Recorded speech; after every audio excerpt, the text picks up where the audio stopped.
3 times that length and speak clearly and not screw it up, yeah, no.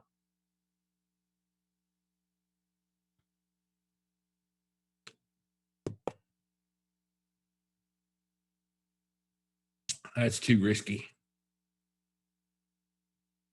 What did we do today? Oh, average day. Not too bad.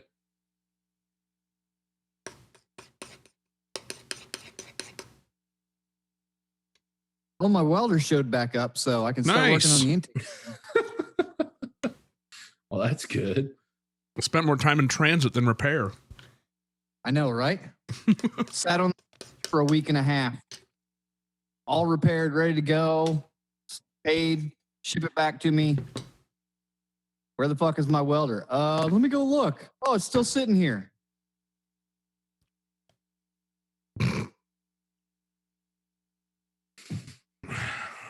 I was hoping I would have it by this past weekend because I had 3 days to do all kinds of shit, you know?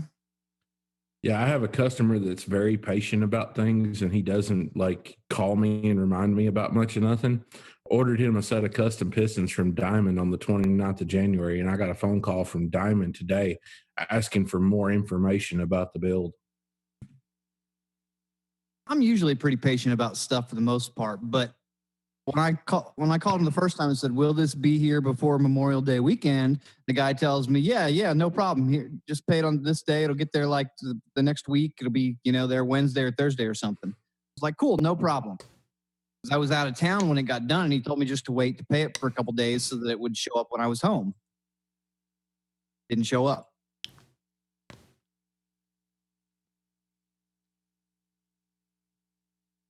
Man, fuck. Well, something seems to be up with the piston folks because we're way behind in getting our forging stuff from Wiseco. Dude, everybody's fucking behind. I've got a set of pistons that Wiseco said I was going to have in 21 days, and they're on day 34.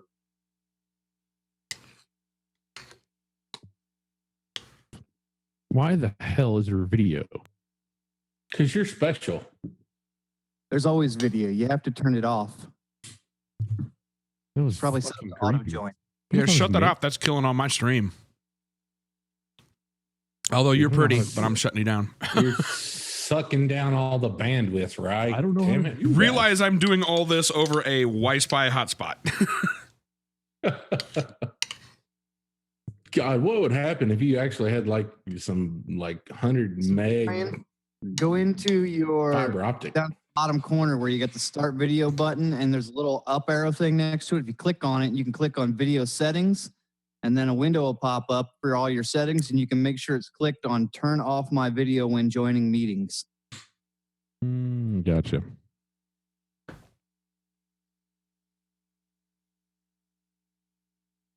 Okay. My meeting T minus 30 seconds like every week.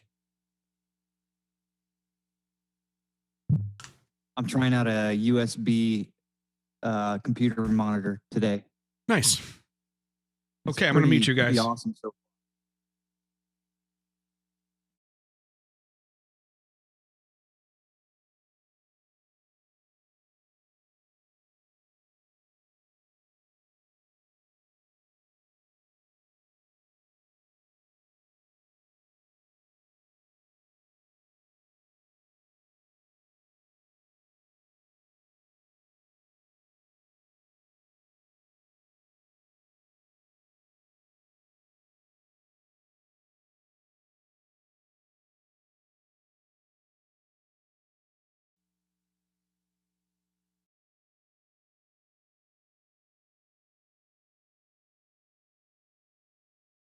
RealTuners Radio.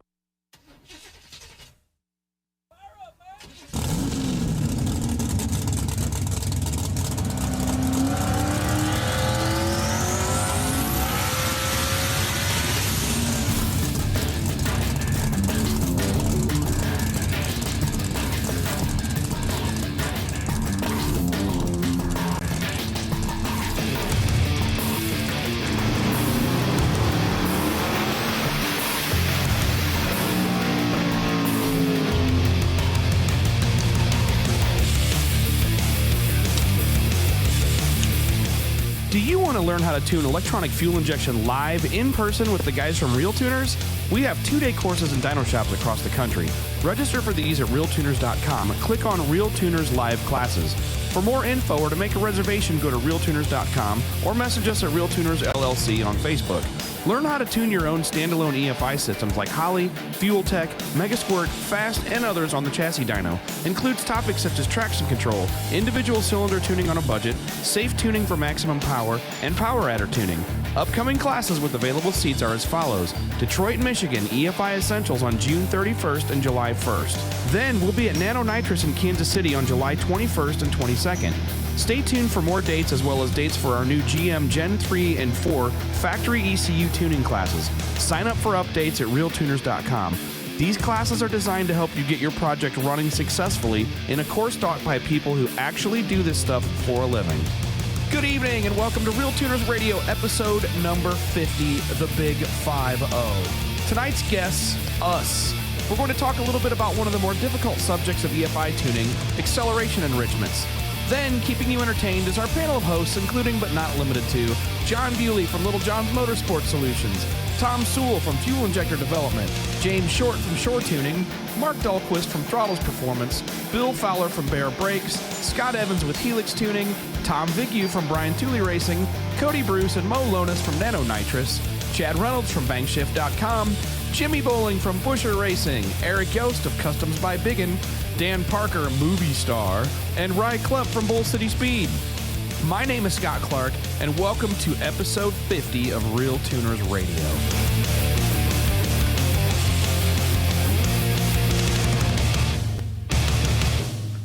Boom, episode 50. What's going on? It's not really 52 or 53, which would be our 1 year thing, but still pretty cool.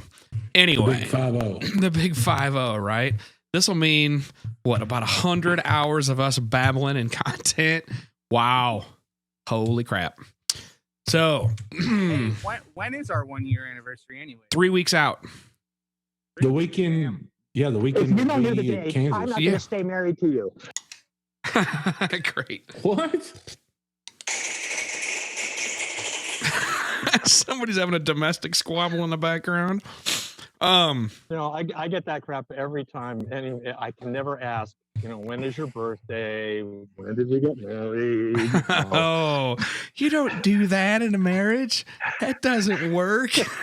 Oh, man. Are you really my wife? Oh. Is there any technicalities we can get around here? Oh, good Lord. So, welcome all listeners. I see people logging in like mad right now. We'll give them a minute. I kind of figured we would talk about some educational stuff tonight. I mean, you guys know, you listen to the commercials. I teach classes. I just got back from a class in Milwaukee, which was super awesome. Endless Performance, AJ Conkle, A+, man. Nice facility. Classroom right next to the dyno. Had an all-wheel drive eddy current Mustang dyno to get on. Tuned a handful of cars. It was a good time. Good food. Lots of fun. I love these classes, man. This stuff is good. But I don't know. I thought we would talk about, at least I want to give a little bit of lecture, and it could go 15 minutes. It could go an hour. I don't know. But talking about something, it got triggered while I was in Milwaukee, finished the class Sunday night. A well-known Chicago racer, Anthony Manna, posts up on Facebook, and he's like, I've been working on this pile of crap for a year and a half, and I can't get this stupid car to idle right. What the hell is going on? Somebody give me some help here. And it was funny because more of his Chicago street racing buddies gave him shit for showing what they perceived as a weakness versus asking for help. And Anthony's like, dude, I've got no problem asking for help. Something's going wrong and I couldn't figure it out. And I want some, and I'm like, I was an hour north of him and I'm like, screw it. I'm going to go drive down there. So I contacted him. He's like, man, come on down and take a stab at this thing. And so I went down there, and very cool to meet Anthony because I've followed that guy for years. Him and his buddy John were at their shop, gave me the address, went there, cool little place, race cars they're working on. And he introduced me to this super bitchin' first gen Camaro that he built with a big honking turbo LS combo. And the thing would sit there and do weird shit at idle. It would start up idle, and then it would misfire and stumble, and then idle, and then misfire and stumble, and then surge and do all kinds of weird crap. And it was Big Stuff 3, and it took me like, I don't know, probably 20 minutes, 20 minutes or so of dicking around trying to figure out what's going on. And then I discovered that his Excel enrichment was false triggering. And it reminded me, I've run into that problem hundreds of times before. It was just sitting there at idle and it would just give a pump shot for no reason because the threshold on his bass tune was set too low for the TPS sensor and the map sensor. He had both.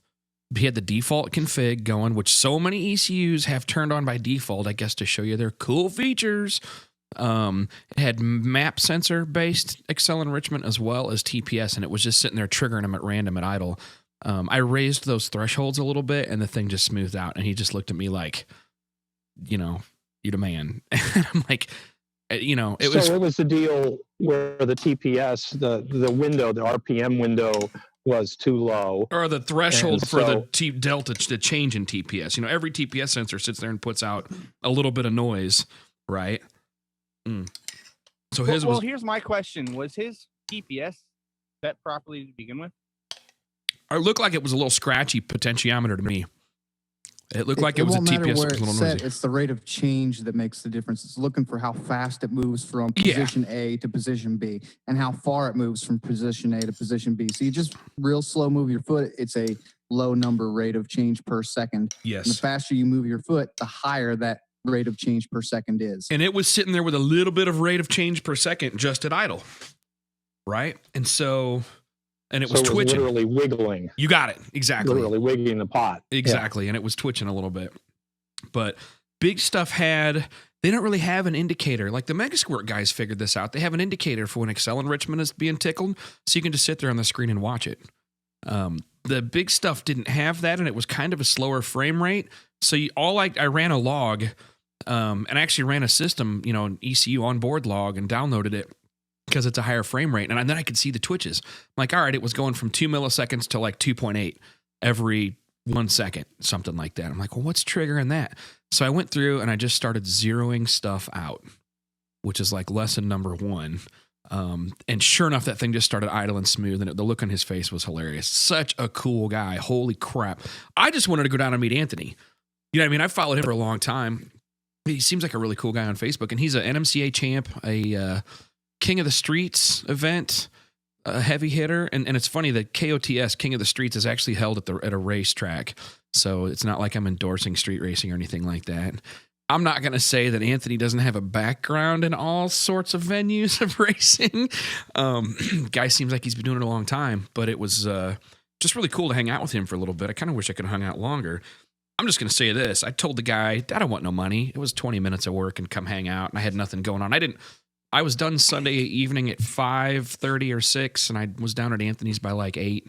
And then, I told him, I said, I didn't have a flight till the next day at like 5 p.m. So I had time to kill, but no, he insisted. I mean, that guy I made more money per hour doing that 20 minutes. That is a generous dude. That's all I'm going to say. So shout out to Anthony Manna. Him and John Ryan's pretty good people, but you got to watch it. You got to watch those two. I have a feeling I might lose it in a bet or a gamble or something later with those guys. You got to watch those two. Right. I suggest staying sober around them. Right. You never know what might happen. I don't tell those guys like that what I actually was drinking. Pizzeria is likely to get you punched in the mouth.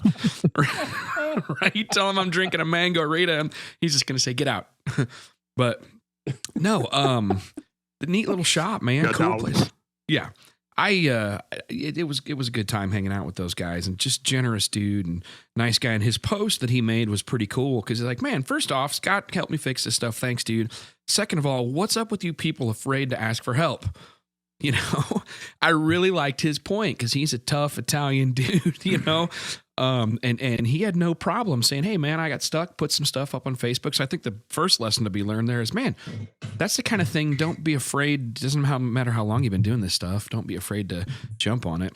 And I, by no means, am an expert on every platform out there. You're going to see me stumble through some of these tonight, but I'm going to actually try this new thing where I display what I've got on my screen real time so you can see in the video the different apps that I'm working with. Like I got Holley, got a Megasquirt, I got a Big Stuff 3. We're all ready to drink a lot. Yeah, right. We're gonna have lots of audio mishaps or glitches or something. I just got my bottle out of the drawer. Yeah. But the reality, here's the reality of it is none of us are as smart as all of us. Yeah, Right. that's a good point, man. That's a good point. Right. And I mean, sometimes we try to come across like we know everything, or we have to get on a Holley Facebook page and delete people if they have a different experience than us. That happened to me tonight. It was pretty funny. I was blocked from posting on the Holley forum, tech forum, for about 8 minutes. Right after I replied saying, I could just go start a RealTuners Holley support forum. Oh, that guy changed his mind quick. But just because I argued that I've actually had good luck with the cheap pressure transducers, whatever. Anyway, so I don't know. But before we dive into some actual tech stuff, what happened with you guys this week? We got Rye. Are you on here? Didn't you slap a motor? And I didn't get to watch your video today. Yeah. Can you hear me? Yeah. Yeah. It was Why was the motor out a second time in a month? No. So it's still from. I remember I put my neighbor's motor in it.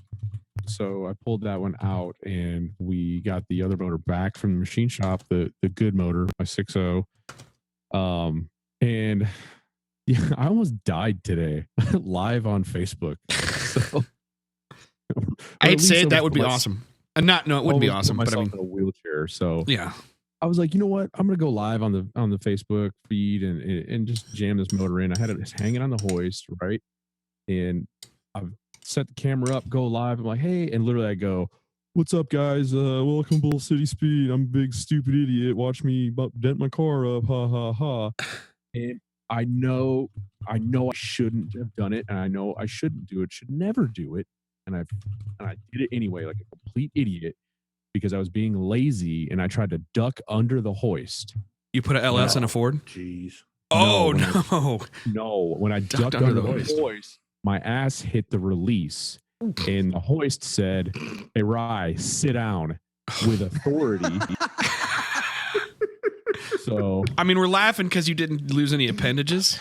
Yeah, dude. You didn't still die, but alive, it you're does not in have the hospital. 1.2 million views. Yeah, I know. I was like, that's the first thing I thought. I was like, okay.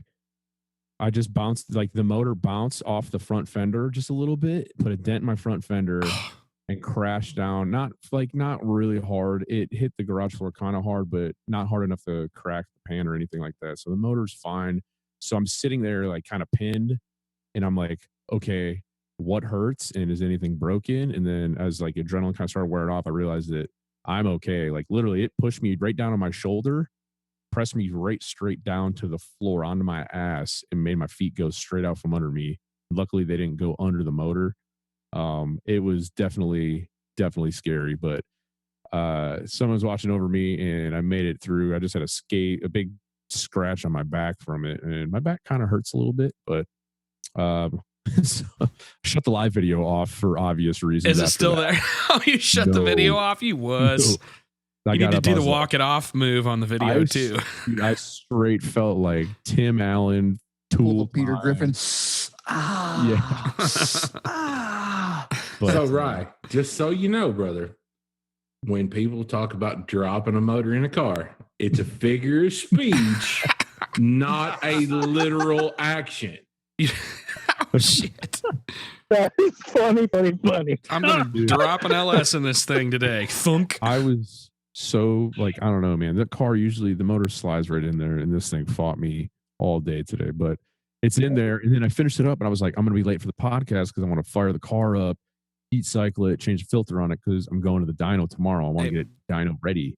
And I go and I'm walking around the garage and I'm looking, I'm like, where's the damn oil? And I call my buddy and he lives an hour away and the oil is in the back of his car. So I'm on daddy daycare here tonight with the kids and I'm stuck. So I said, you know what? I'm over this day. Hey, Close the man, garage, you want some came views? inside. Turn that over to World Star Hip Hop, man. Make a great World Star video. Yeah. Like the bum fights. Well, it was live, so are you going to leave it up or some No, portion of it? I took it down. I don't want to relive that. I went back. Or lose live my again sponsors. after the fact. Yeah, I went back after the fact, and I know it would probably generate a bunch of views watching me be an idiot, but I went back and went live again and talked about it. I was like, look, don't. I was to say, you can always take that video and make a intro promo of, hey, this is what you're not supposed to do. I did this wrong. This was a mistake. Yeah. And make it more of a show and tell of, hey, this is wrong to do. Don't do this yourself. Yeah. So if you guys have done it, I've done it a million times and gotten away with it. Like just, engines hanging off a hoist. You got to go, you're jammed in. You don't go under it. Don't go under it. Take it from me. I don't go under anything. I unfortunately know dead people who did what you did or similar to it, and they're not here anymore. So I just won't go under things. Yeah, I just don't. Right. The real answer is don't try to make love to your hoist with your ass. That's no problem. I'm just trying to back that up. Was on almost it. the greatest Freudian slip ever. That's what I'm saying. Yeah. Yeah, I was just trying to back up on it, and it said, "Nah, sit down."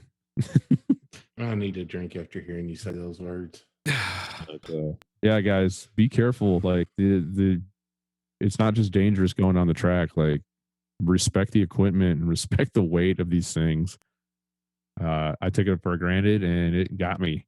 I'm gonna be hurting tomorrow, though. I guarantee you that. I have a big gnarly contusion, bruise, whatever you want to call it, on my back. Hey, somebody send Dan Parker or text him the meeting invite. I see him. He's listening on the Facebook page. He needs to be on here talking shit with us. You got his. I'll get him. Yeah. Cool. Well, Hey, just to make up for his absence, sometimes you don't have to, you don't have to be blind and need to be tough. Right. What was his thing the other day? He opened up a can of, thought it was a Coke, and it was a sparkling water or something like that.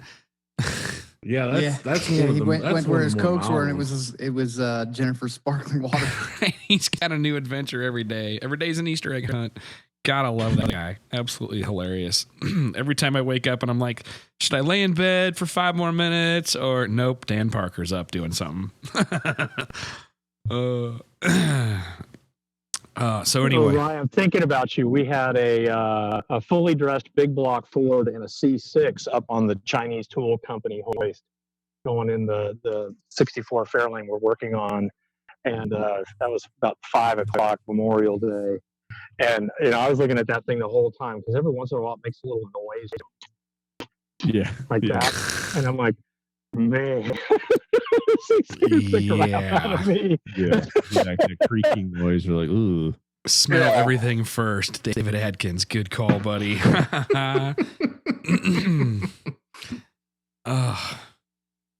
that was my day, but we're going to the dyno tomorrow with it, just to kind of get a fast forward on.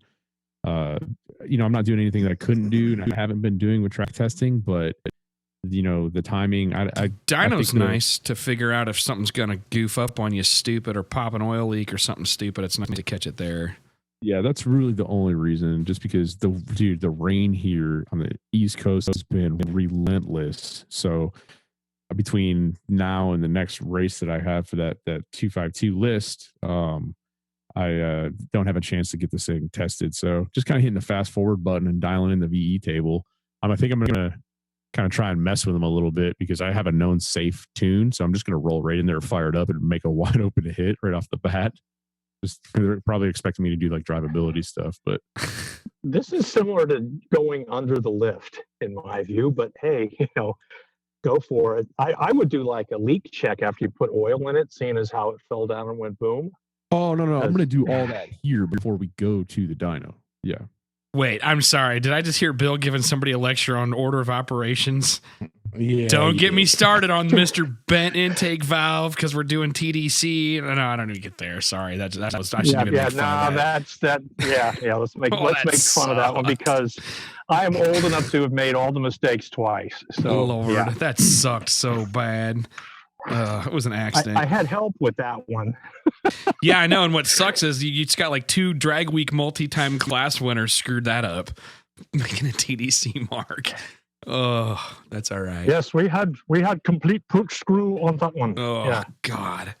And I yet sucked because I was out there. It's like, well, we're not going to the dyno. Well, let's go find a good restaurant to eat some sushi or something. Anyway, what else? Who else got anything going? Sewell, what's going on in your neck of the woods? He's changing diapers or something. They just have a baby or something. I don't know. Did she have the baby already? I thought she wasn't due for like another 3 or 4 weeks. He's poking at her belly, telling her, come out of there. Come out of there. Trying to time it right. There was a guy at my class in Detroit a couple of weeks ago, Ryan Stradesky. It's like, yeah, she was due like yesterday, and I'm here at this class, and basically I'm just rolling the dice, but baby ended up coming out like 4 days later. It was good timing. Oh man. I know, right? That's pushing it. Can you imagine the doghouse he would have been into if she went into labor while he was there? Right? Jesus Right. Christ, man. And she's in There's a thin Canada. line. That came over the border. Oh, He's out of geez. country. So that was a commitment. You know, there's a thin line between brave and stupid. You got to realize which side of it you're on when you do shit like that. I think he's running near the line, but you only cross it if something really goes wrong there. Oh, she would have moved the line on him. Last month is constant fire watch, Kenny Howard. Exactly. So, man, who else? Anybody else want to talk about something before I get into some boring stuff? I have news. That's why I parenthetically brought this up. So, why, you might ask, will we be putting a motor on Memorial Day? Other than probably half of our audience was. But going back to the Power Tour for the first time since 2001. So this is an event that I've been somewhat skeptical of for some time. Keeping in touch with your effeminate side? I'm just kidding. Yeah. No, I think we're going to have fun. We got a nice group of cars. We're just going to go do the drive and hang out and do that stuff. Rye's going to come up and visit us. Cool. So we're going to hang out. And so you've met my buddy Carl Scott. So this is his, immaculate Pro Street car. So we got a little 521 motor with the new short block. The short block thing has been dyno before. New Kazi stuff, T51s and manifold. And we'll be putting 7 to 10 PSI with a YSI trim Vortex, which was on the 0466. So is this thing carbureted? No, okay. But you're gonna hate on me even more. This is the one we put the Phytech unit on. Okay. And I want Facebook Live video. Yeah, no, we put this on the 466, and dude, it worked great until the point where Carl accidentally bumped one of the vacuum lines off, and then it did this kind of weird thing getting rich at cruise. Good. But hey, but other than that, this thing has been pretty bulletproof. So it's Power Tour. It's not like we're gonna go hammer on it, but I have some confidence in this. So we're gonna give it, whatever. I don't really think you can say Power Tour and give it hell in the same sentence, but we're gonna go and have a good time and Power see Tour a bunch of the country. You can only do that if you drive a tour. Yeah. If you drive a LeBaron convertible. Depends on what year. What's where's the Power Tour at? There's a joke about Power Tour and LeBaron convertibles. If anybody that's been right, more than I'm sure. couple of times, I understand. Where is Power Tour starting and ending this year? Where's it going? We are starting perilously close to Mr. Bewley in Bowling Green. Matter of fact, I wish we were a little closer. Go to Heaven Hill and sample some. Right? You just need to leave a day early. Come to Bardstown. It's only an hour to Bowling Green from here. Come up here and we'll go do the tasting tour at Heaven Hill. Yeah. My last trip there was awesome. I know if I go with you, it'll be awesomer. So I would like that mucho much. Yeah, we'll figure that out. So we go and then we ramble through parts of Alabama and we end up in North Carolina, right by Charlotte. Cool. Hence hanging out with Rye Klemp. That'll be a good time. Yep. Rye, you bringing Scott Sublett exactly. along, or will he not come to a thing like Power Tour? Rye's on diaper detail now too. His own after today? Probably. All right. Let's talk about acceleration enrichment. But first, let's do the display here. All right. Let's see if everything crashes now. I'm going to start this off. I have a follow-up question going back to the acceleration enrichment discussion we started with. And we talked about TPS motion, and Scott brought up the idea of it, looking at, the measurements of, the amplitude and then also the rate of change. So if the pot was sketchy and it was doing that, wouldn't it have essentially infinite rate of change with small amplitude, and that's what got it into the table, or how did that work? Every one of those potentiometers will show some level of variance, right? Because you've got a fixed 5 volts that you're feeding into the sensor, and the pot's always going to have some level of twitch, is the term I'm going to use, right? So the problem is you got to identify that threshold to say, hey man, below this is not acceleration enrichment. Above this is acceleration enrichment. Does that make sense? And most ECUs have a specific thing. threshold. They usually call it dead time or a threshold or something. Yep, or deadband, or DTPS threshold. Yeah, so basically what was going on was his default tune he had in his big stuff was a little too sensitive, and it was thought that he was sitting there tickling the pedal when he actually wasn't. And it was funny. The level of frustration this caused was not funny, but dude, he's been fighting that for like a year. A year and a half, he said. I know. I'm like, what? How much twitch did he have? Was it like Very little. 1/10 of a volt? Really? That's small. Yeah, like not even 1/10 of a volt. Oh wow. But wow, look at that. 93 Facebook listeners. That's pretty good for the night. Okay, I better get into something educational before these guys bail on me. So what you've got, I mean, basically, let me just start off with like, and I'm just going to do this like I do in my classes, but a lot of these EFI systems come with way too much crap turned on. Hold on a second here. I'm getting told I need to shut down. Hey, Liggett, turn off your video. It's tucking up bandwidth. So basically, what you see is all these features turned on. Let's back up and think carburetors for a minute, because a lot of our guys are familiar with carburetors. Most carburetors have an accelerator pump on any engine that's expected to be able to respond quickly to changes in throttle. I mean, like airplane engine carburetors don't have, accelerator pumps. Some lawnmowers don't. Some fringe engines, but most performance carburetors have some kind of accelerator pump. What is that for? The accelerator pump is so that when you whack the throttle, it compensates for what's called the wall wetting effect. But what's actually happening there is you open the throttle. Now you've gone in the intake manifold and you've changed from a pretty consistent vacuum to a sudden pressure wave of higher pressure air. What that tends to do is drops the suspended fuel out of suspension, and it sticks to the port walls. It doesn't get to the combustion chamber, and you end up with a lean misfire. If you stab a motor's throttle without any acceleration enrichment, the thing just goes puh and sits there, and it might take off, might even stall completely. So what they do to compensate, the carburetor guys figured this out 400 years ago, is to have an accelerator pump that just actually, during throttle movement, when the throttle is changing its angle, not at any other time, and not based on position of the throttle. This is important. It's literally just based on the rate of change, like Evans was talking about. It will actually squirt extra fuel in, and you can tune that by changing the. Bill might know more about this than us because he's the more carburetor experienced guy. But you can adjust the quantity of the fuel that goes in, and also the cam profile shape and how much of that fuel goes in at what rate. So say you have giant throttle blades, giant carburetor, and you need that extra squirt of fuel to happen earlier in the position or like in the first 10 or 20% of the throttle opening, then you set up the cam profile and the accelerator pump to dump the greater portion of fuel in earlier in the throttle's travel. Right. But long story short, you whack the throttle open, big pressure wave comes into the intake manifold, and you need to supplement that fuel with some extra fuel just during the time that pressure wave is happening. And we're talking just when the throttle's moving. When it reaches its open position, pretty much done. You don't need to squirt any extra fuel in there.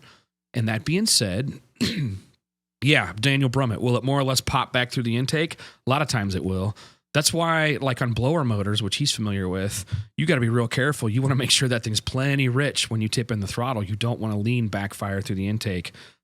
Bust off your burst panels or worse. But anyway, so we're sitting here looking at this Holley screen. Let me maximize this. Okay, well, it hasn't crashed the stream yet that I can see. People let me know. Manually go in and disable Liggett's video if it starts going to crap. Oh, well, he looks like he logged off. Hold on a second. He'll do that. He's off and back on. It's still, I think he doesn't know where to hit the thing for it. Mute your video. Oh, hold on. He's got videos of his cat. I can turn it off. Dun, dun, dun. Liggett, you're slowing us down, you tard. Okay, no, he got it. He stopped it. Okay, so. There we go. Perfect. Slow down anytime you start talking about carburetors, Scott. You scare me. Yeah, right? Liggett knows better than to trust me when I talk about carburetors. He's our resident carb guru from Blueprint. Anyway, long story short, so if you look at Holley and you go into, hit the fuel injector icon, and you go down to acceleration enrichment, okay, you got 6 of these different settings here, okay? And the first thing you'll see is if you're using like the Holley default tune. Now, I'm using one of my tunes here. I did this one today with the Scoggin Dickey guys for Ron Sutton. Another, he did a 700 horse 427 LS today for one of his race crate motors he's doing, his autocross and warrior motors. Anyway, so I'm using the tune that I did for him. Typically on a Holley bass tune, they have all this stuff turned on. In fact, let me go ahead and just load up a Holley bass tune here. Let's just go pick one. Okay, global files, blah, blah, blah. Bass cals. No, I think it's custom cals. Here we go. So let's see what Holley chose to do for their alpha They'd N. probably load up one of the generic LS ones, and that'd be something a lot of people. That's what I'm could thinking. A relate to. 480 horse LS2. Okay. Excuse me. So click on the injector. And okay, well, God, there's a lot of things I don't like about this tune. Check out my startup webinar if you want to see the stuff I like to change. But let's get to acceleration enrichment under fuel. The first thing that a lot of these systems come by default that drives me up the damn wall is they have both types turned on. So you see me clicking here, you see AE versus TPS rate of change and AE versus manifold pressure rate of change, okay? They got both of them enabled. Man, the first thing I do is understand how to zero out one or the other. And I got to be brutally honest with you. The only time I've had a case where I had to use manifold pressure-based enrichment were on engines that did not have a throttle position sensor, which is early Mazda rotaries. That's literally it. So I'll zero this sucker out right here. I don't want this thing adding any fuel while I'm using manifold pressure rate of change. Who in here knows why it's a bad idea with a big cam? You got lots of reversion. You got lots. You of got changes lots of all the pressure time. changes at idle. Yeah, the manifold pressure. Look at your map signal. It's bouncing all over the place. Ooh, Kenny Howard for the win. Volvos don't either. Got it. So, man, zero out this AE versus map rate of change, okay? And then what's cool is the rest of the map AE based stuff on the bottom here isn't even going to apply, okay? So now we're focusing strictly on acceleration enrichment versus TPS rate of change. And I'll just tell the LS guys where I end up. I always put a 55 pounds per hour in the 40% column. Now look at this bottom here, okay? Can I highlight this? Yeah, I can draw a little square around it. Look at that. Man, I need to just start doing webinars this way and save some money. So what this is across the bottom, your X values here are TPS rate of change in percent per second times 10, which is a little complicated. Let me explain what that means. So that means if I open the throttle and take 1 second to open it, okay, that's 100% per second. Of course, they divide it by 10, but long story short, that's going to put me right between these two fields right here. Okay, somewhere right in this column is going to be opening that throttle where it takes me 1 second to do, okay? Now, if I whack that thing open and it takes 1/5 of a second, then I'm going to be somewhere over here. Okay, and that's where it's going to refer to. And what they're telling you is, well, let me finish what I do here on the Holley. So I'll put a 75 over here. I'll highlight between them and fill the values. Fill row values. That's a pretty solid curve for starting off for your typical anywhere from a 4.8 to a 6 liter LS for pounds per hour. You don't have to be exact on this, but what happens when you're connected to the car, when you're on USB link, which I don't have a car sitting here with me. I don't have a car. I'm not a real racer. You whack the throttle, you'll watch a green bar actually come over to these different areas, and you'll see, and it shows you how fast you opened it.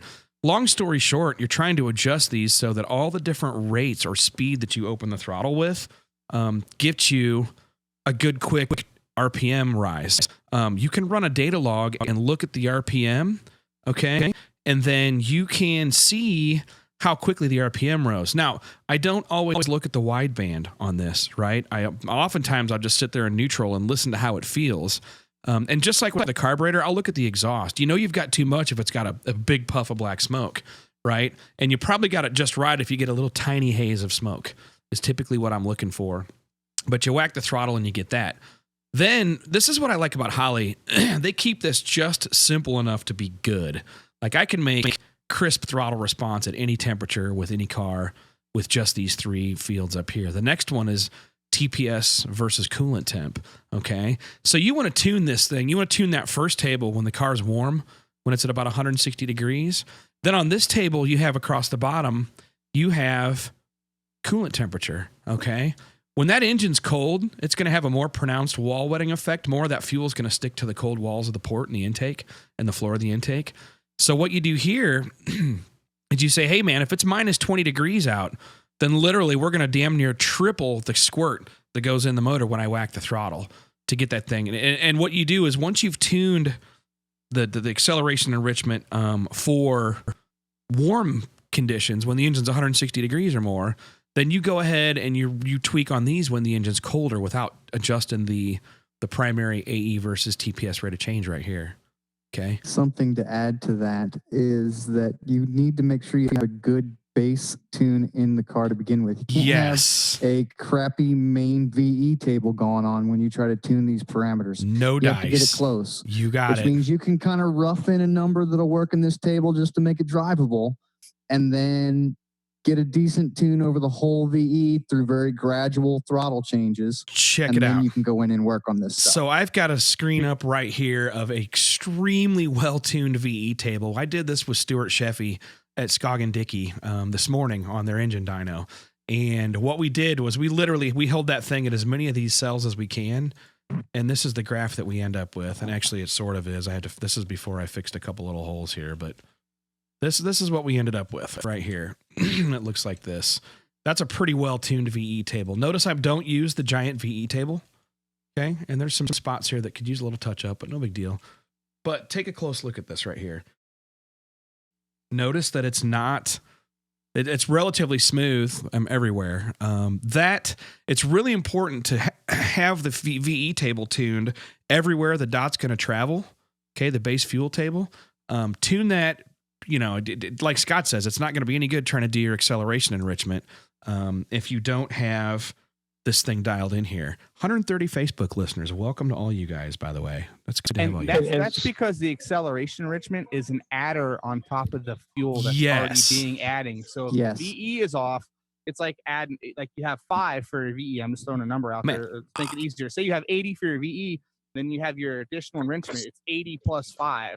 Is how that works. You know what I mean? So if that original VE is way off, you'll never get it right. Right. It's an additive on top of the VE. So to go back to some prior discussions, this is one of the bets of being able to do stepped RPM tuning on an engine dyno or a chassis dyno for that reason. Yeah, absolutely. Lets you hold at all those dots. Man, I wish I had all you guys teaching my classes with me because I miss all these little details in the class. This is great. We need to just do more of these. So here Kyle Hunt says, so if the car free revs fine but stumbles with load, what's the best way to correct that? Number one, Kyle, make sure your VE table's good. As Juan Camilo Gutierrez says, my buddy from down south, tune first steady state with the acceleration enrichment turned off or zeroed out, right? On the step, on a step dyno setup. But if the car free revs fine but stumbles with load, start looking at data logs. Look at your injector pulse width line when you whack the throttle. That'll kind of give you an idea. I like to see 70 to 100% more fuel on the short, brief hit on pulse width. So if you're idling at 2 milliseconds, and you whack the throttle, look for somewhere around 4 milliseconds, 3.5 to 4.5 milliseconds of instantaneous fuel. And that'll kind of give you a ballpark. A lot of times if you can't figure out the stumble, you find out that you got it so screwed up that you're putting in like 800% fuel for 0.3 of a second. And that just makes it stall no matter what you do, right? So take a look at that stuff. But anyway, so moving on, make sure you got a pretty VE table and things are as steady state tuned as you can possibly get them. You can also do that by driving around taking logs and like foot braking it, holding the brake, sitting there and stalling up for a second, hold it at 2 inches of vacuum and 1500 RPM. Kind of thing. Don't do it for a long time. Don't tear things up. But, you get the idea. Try and get that fuel table right first before you dive into the accel enrichment. But a lot of it's by feel. Okay. Now, I want to move to Big Stuff 3 platform here, which is what Anthony was on. Go ahead, Scott. Also to mention on your TPS versus coolant temp table, a lot of times the curve of that will follow very similar to your enrichment for your cold temperatures for the engine warm-up. So as far as percentage, yeah. Yeah, the numbers will be different because you might only need 123% at 60 degrees or something, but the enrichment curve will follow a similar shape as that cold warm-up table does. Got it. That's a good point, man. So that engine's going to want similar warm-ups. It's going to want similar increases in acceleration enrichment as it wants percentage warm-ups. So, Juan, I'm going to show you the MS3 stuff here next. But look at all these tables on software. Yeah, look at big stuff. MS3 gets a little complicated. So does big stuff, right? I started looking at this on Anthony's, and I'm like, holy crap! It's been a while since I read the big stuff manual. So I started looking around, and what's cool about the new Big Com is you can click on the question marks. It's written by the Tuner Studio guys, Phil Tobin, and the guys at EFI Analytics, which are awesome. And it's got the help function. So it tells you what all these things do, what all these tables do, right? So what I started doing on Anthony's deal was I just started zeroing stuff out. As it turns out, power valve fuel table is your added fuel for manifold pressure. Okay. So, which one of our commentators on Facebook mentioned a little bit ago, that the map versus Axle is somewhat like a power valve. Exactly. Very good call. Well, we've got smart folks online. Oh, tons of smart guys listen here. You know what I did on this for Anthony's? 0, 0, 0, 0, 0, 0, all that crap out. No extra added or taken out. Okay. So that made all of my map enrichment go away. I didn't have to worry about my map acceleration enrichment increase table with a change in map or my decay table, which now made things quite a bit simpler. Now we're just like on Holley. And sure enough, here we go. You've got an Excel pump shot. Theirs is an extra milliseconds of fuel, and Anthony's ended up wanting something more like this. And then I had to linearize. I don't think you can't linearize in the free version. Yeah. Big stuff is just pulse width adder, right? Yeah, percent. Which one thing you got to be careful about when you're changing fuel types or injector sizes, you got to go back and change your pulse width adder. Yeah. But the Holley's nice, and the Megasquirt, because they're in basically their reference, a percentage of like pounds per hour for the Holley. It automatically calculates in the background how much pulse width that needs to be. But we ended up doing this on Anthony's, and man, that sucker was taking throttle. Awesome. One of the things I do like about big stuff is whatever it's got going on in the background, it's easy to get this dialed in when you just use the pump shot. Let me get rid of this DMAP RPM modifier. I didn't need that. But long story short, when you were done, you had Excel pump shot and then AE position correction. What this position correction does, it lets you compensate for giant throttle bodies. So a giant throttle body, single blade deal, may have a huge effect when you only open it the first 10 or 15%. And that's where you want the squirt. But let's say if you're opening it, if you're driving down the highway at 40% throttle and you whack it to 80, you may not need as much squirt as you would from 1% to 10% throttle position. So this lets you trim that down. And that's the same thing this other table did on the Holley right here, this AE correction versus TPS. See what they're doing? Look, if I'm at 0 to 7% TPS, then it has a bunch of multipliers for the fuel. But if I'm down to 67 to 73% on the Holley, it actually will take out and run. It's taking out 70% of the accelerator pump shot. This is some really fine tuning stuff that you don't always need, but it's nice to have. Click on the fuel modifiers tab and show them that dead zone numbers. Yes, on the Holley. So that's the next thing I want to talk about. With all this said and done, and the real problem that we had on Anthony's was, and they hide this over here. Yep, I got it. If you want to show if you wanted to show the other ECU's basic stuff first, that's fine too. But No, that's fine. The next thing you want to talk about is, where do you start adding this? And a lot of times your TPS is going to sit there twitching a little bit, and that's normal. So what we did here on the Holley, basically you have this AE versus TPS rate of change blanking right here in the top right, okay? Usually, what I like to do is I'll take a data log of the car sitting there idling, and I'll look at the TPS rate of change field. And it'll usually be sitting there at like 0.1, 0.2, 0.3. And in that case, you can set this blanking number to be just a little above that twitch I don't know, Scott, what'd you say? Like 2, 3, 4% somewhere where you start on these? So I've used it as low as 2% and as high as 7%. Like there are some Ford, like the Fox body TPSs that can get really, really noisy sometimes if they're old. Yep. And you have to set that a lot higher. You can also see that down in the little sensors section on the lower left. You can click on the E and open up the window and scroll around till you find the TPS ROC, rate of change. Yeah. And you can add because they that don't put it in number down alphabetical order. Come on, Holley. There it is. Yeah, I know. And, TPS ROC. I'll put that on view 11. Yep. Okay. And that way you can look at that number and get an idea of where you need to be for acceleration enrichment blanking. It'll show you where it's sitting there twitching. It tells you, and then you know what this blanking says is, hey, below this number, if you see any TPS rate of change below that number, don't add any fuel. It's that simple. Okay, and this is the same for the map blanking as well. But we're not going to use the manifold pressure. That's something advanced. Else to note because of this whole acceleration enrichment is different fuel systems handle it differently. So the Holley takes and will temporarily disable closed loop, which is another common problem people see. Why is my closed loop always going in and out? It might be the acceleration enrichment causing that. Yeah. On Holley, anything more than 10% of your base fuel disables closed loop temporarily until it goes down. So if you're adding more than 10% fuel that's on the VE table scheduled already, then it's going to disable closed loop. Real quick, Clint Duncan asks, hold on. Clint's asking. You guys might want to revisit that, make sure that's definitely clear, because that's an interesting little interaction point that I think a lot of folks miss. Yeah. So Clint Duncan and Juan Gutierrez is on there helping out too, but check your x-axis points. But Clint, make sure, take a look, use your data log to configure both TPS, our rate of change, and Excel pulse width. And you'll see if it's not adding fuel, then you might need to lower your blanking position, this thing that we're talking about right here. But you can always hit me up offline. We can help with that too. He's a buddy of mine. So back to the big stuff where we were working on Anthony's. So you've got basically these tables right here, AE position correction and acceleration pump shot. And I thought there was one for temperature.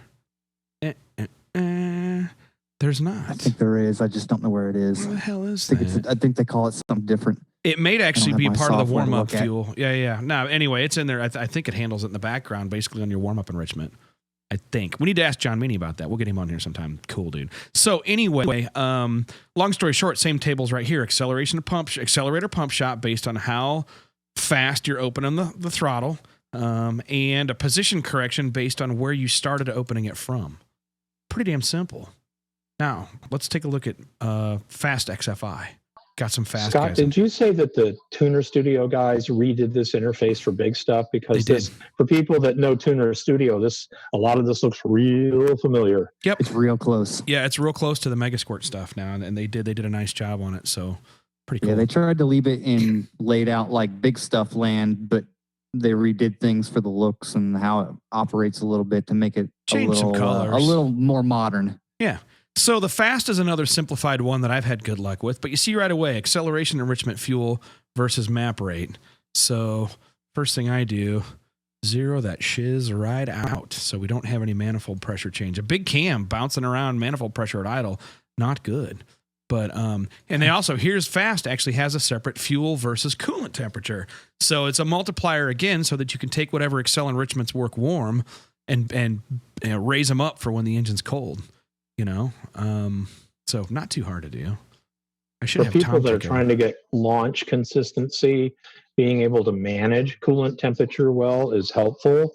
So like the conversation we had a couple of weeks ago with Mike Giovannis, like Bracket Race and other professional teams do, managing all the coolants and oil temps and everything so that every time you pull out a staging, everything is the same, really helps with this kind of stuff. Even on a drag week or even a true street car.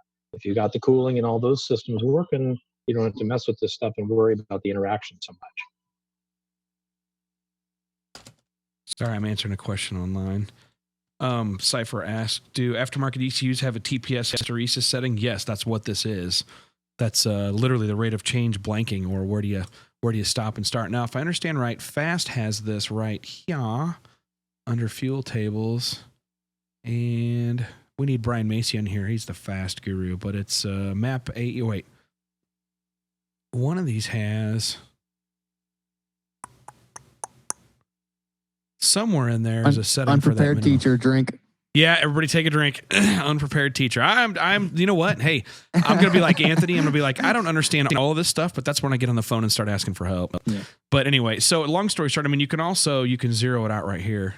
You could literally just use this table and say, hey, don't have much effect until we start getting a certain. It's counts per 4 milliseconds is what they use on the fast. Which, good luck with that. Long story short, I'll sit here and watch the dot as I whack the throttle and see where it goes. And then use my ears, eyes, ears, and nose to decide if I need more or less fuel. Their counts are basically a TPS position in raw voltage and steps. Got it. Is what it is. So how many times? How many? It's a weird number. It's not counts. It's ADC counts. So it's going to be 0 to 256 or 0 to 1024 for a whole opening. Probably 0 to 1024 is my guess. If it's a 16-bit box or better. And then how many of those per 4 milliseconds that you've moved? Yeah. Okay, so let's get rid of this guy here. Anyway, long story short, that's how fast works. That's pretty simplified. Be surprised how well you can make those work when you just whack the throttle and it goes. All right, Megasquirt, my buddy guys. Kevin would be a good guy for that stuff too. He knows that Winstead software really or good. who? Yeah. Winstead, yeah. Didn't he help write it? No, he's a support guy or what. I'm thinking of Lance, but he's been deeply involved with it. Yeah. So hold on, let me auto scale my X and Y here. So now we're looking at Megasquirt. First off, on the Megasquirt stuff, what I do is I go to Excel Enrich settings, and let me pull this over here. I use time-based Excel enrichment, okay? And they have an accelerator pump model. I prefer the time-based one. I don't enable the wall wetting function, X tau.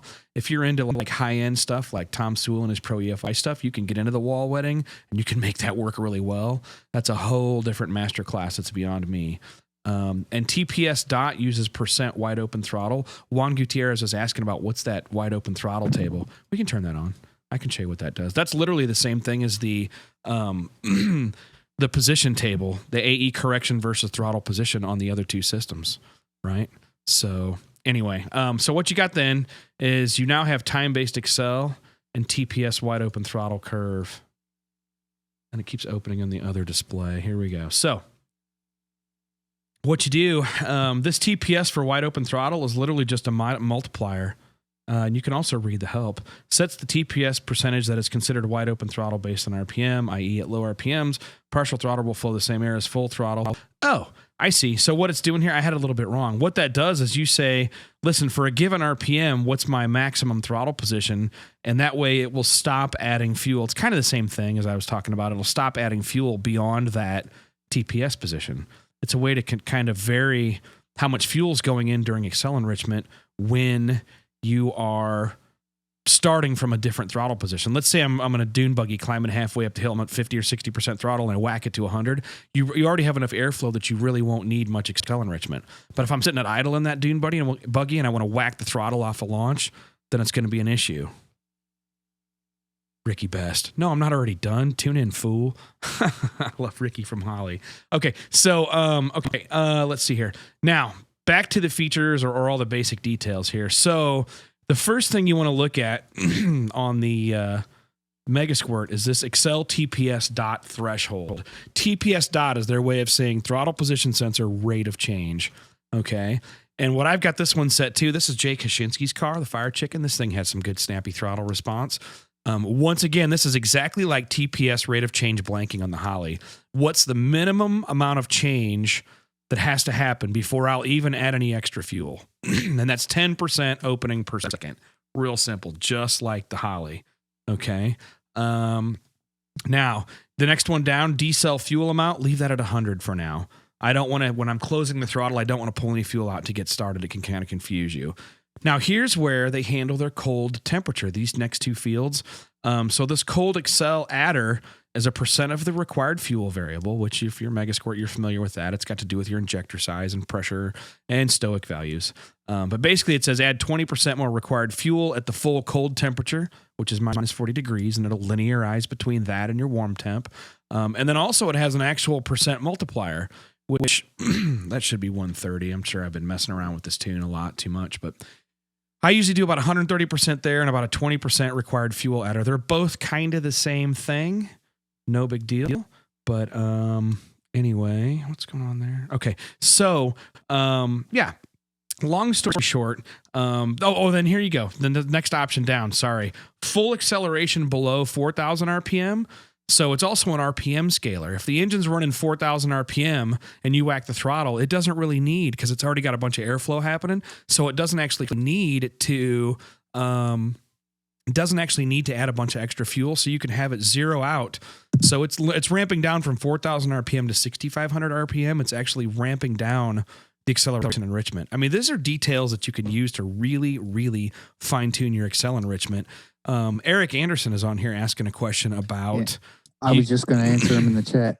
Yeah, no, he's a good buddy of mine. He's a Megasquirt user, and he's also a multi-time SCCA Solo Nationals winner with pretty much the baddest Miata ever to run the cones.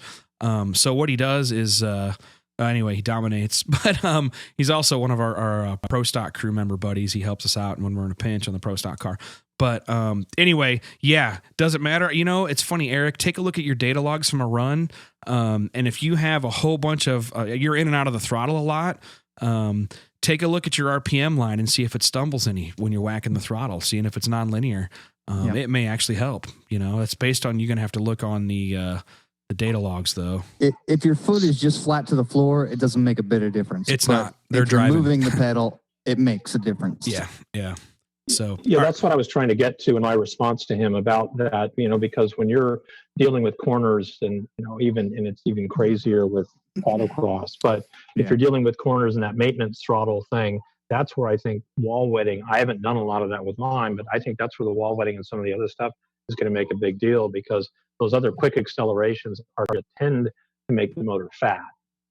And I think that's where he could use some help with that, clean it up a little.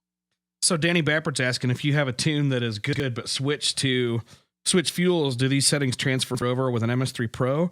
Yeah, it does, because you're going to change your required fuel. So all these Megasquirt settings are in proportion to the type of fuel you're using, just like Holley. Fast and big stuff, no. As I say, the Megasquirt has a setting somewhere basically for the type of fuel, right? Yep, required fuel. Yep. Eric says, thank you. No, Eric, thanks for listening, man. We need to show these people. We need to get him on sometime, dude. Guy's got a badass little car. Anybody that can win the Solo Nationals, like 4 years or 5 years in a row, something ridiculous. Him and his co-driver are just badass. But anyway, okay, so let's get back to these guys here. Now, on the left column here, acceleration map.threshold. Let me back up. You see this drag, this slider? You can blend manifold pressure-based enrichment, 50%, or you can have it all. I have it drag all the way over to the right because I'm a fan of just throttle position sensor based. Start off simple. Once you get the hang of tuning this and looking at the data logs, you will see that maybe you want to play with map sensor based stuff, but start off with accelerator, pump like a throttle position sensor based first. So yeah, Scott, for drag racing, that's completely true. But as you get into the more road racy stuff, that other side of is going to become more and more important. True. You may actually do fuel cut and add throttle stuff. Sure. Yep. Yeah, but now again, there's a lot of stuff here that you can that's supporting part throttle as well. I mean, I don't know. I've done a lot of individual runner cars with these systems with Holley and Megasquirt that are road racers, and we've been forced to do it with TPS, and they've been satisfied. Let me remind you one thing, and this is what I tell people when they start off tuning. You can run the engine a few percent rich. You don't have to run the thing at lambda 1. Okay, run it at like lambda 0.93, or if it's a gasoline, run it at 13.8 air fuel, right? And if you do that, you can make up for not having the best acceleration enrichments. You're not going to lose any power. Okay, you're not going to run perfectly clean emissions, but whose goal is that here? That's the wrong podcast. You need to listen to the other guys that are on Monday. But if you're trying to run stoic, then you have to be really accurate with your tuning on the TPS stuff, and you'll find times where if it goes slightly lean, it's going to stumble on you. But if you run it a little bit rich, now this is how mechanically injected guys do this. Okay, Indy cars, when they were mechanically injected, GMs told me we didn't have accelerator pumps on all the Indy cars that we ran, but we had methanol. We'd run them 5 or 10% rich, and when you whack the throttle, there was enough fuel there to take up the difference. Didn't even need an accelerator pump.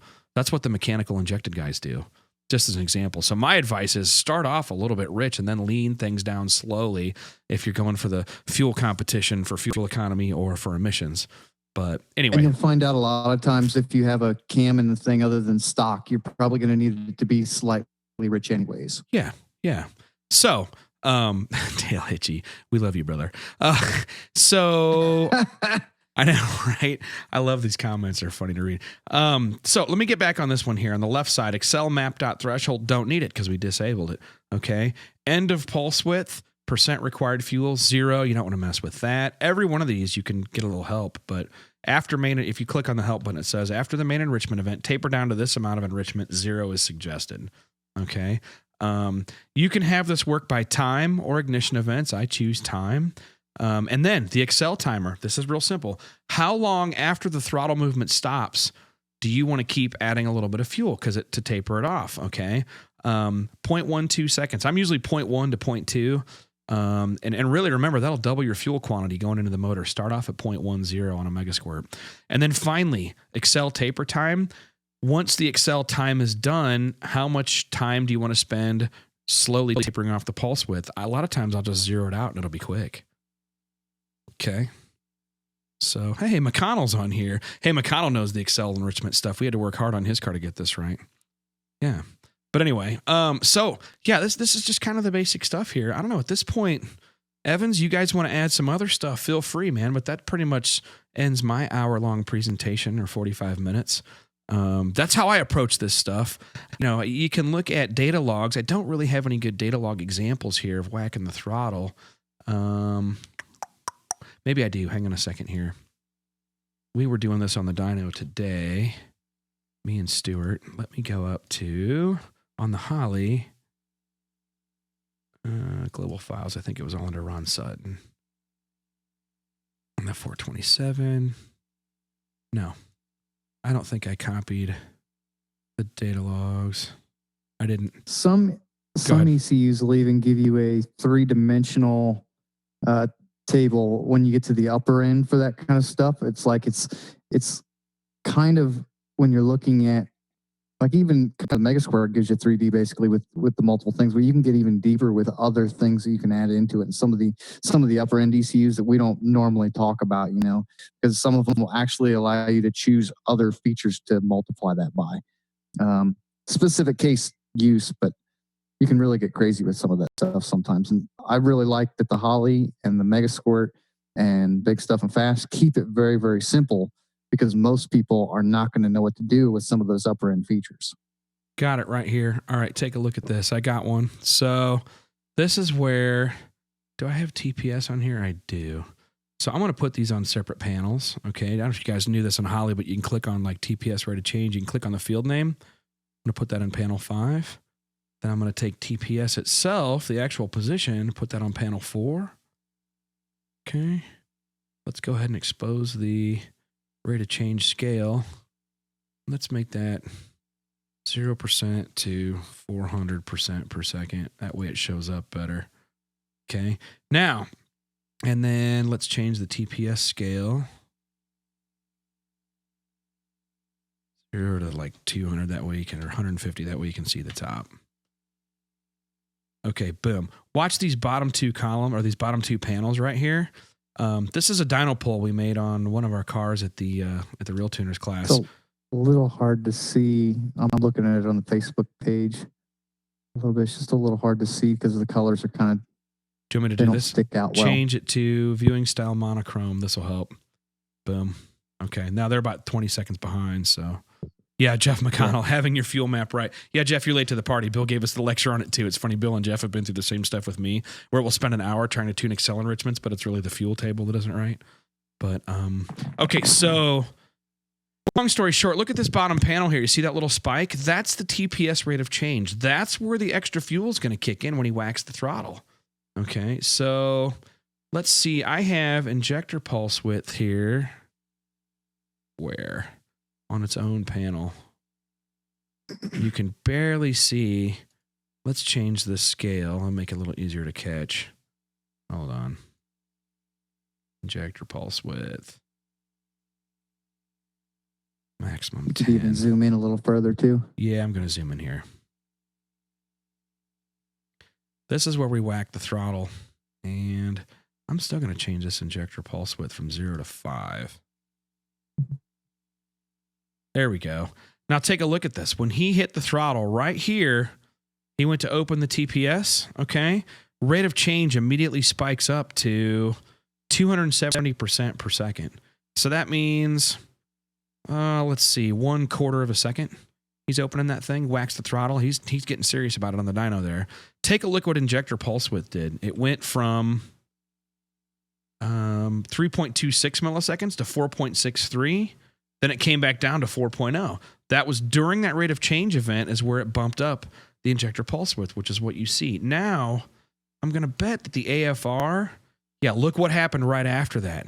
AFR went a little bit rich. Okay. Notice that it's a little bit delayed. That's called transport delay. You whack the throttle, that fuel goes in here. Takes a couple tenths of a second before you see that little rich behavior in the AFR. The AFR actually dipped down to 10.5, which may mean you probably got a little black haze. It may mean it's a little bit rich, maybe. A little on the fat side. Maybe, but I don't generally use the AFR to judge that. I use my sense of feel there. I look to see if the RPM climbed up decently or not.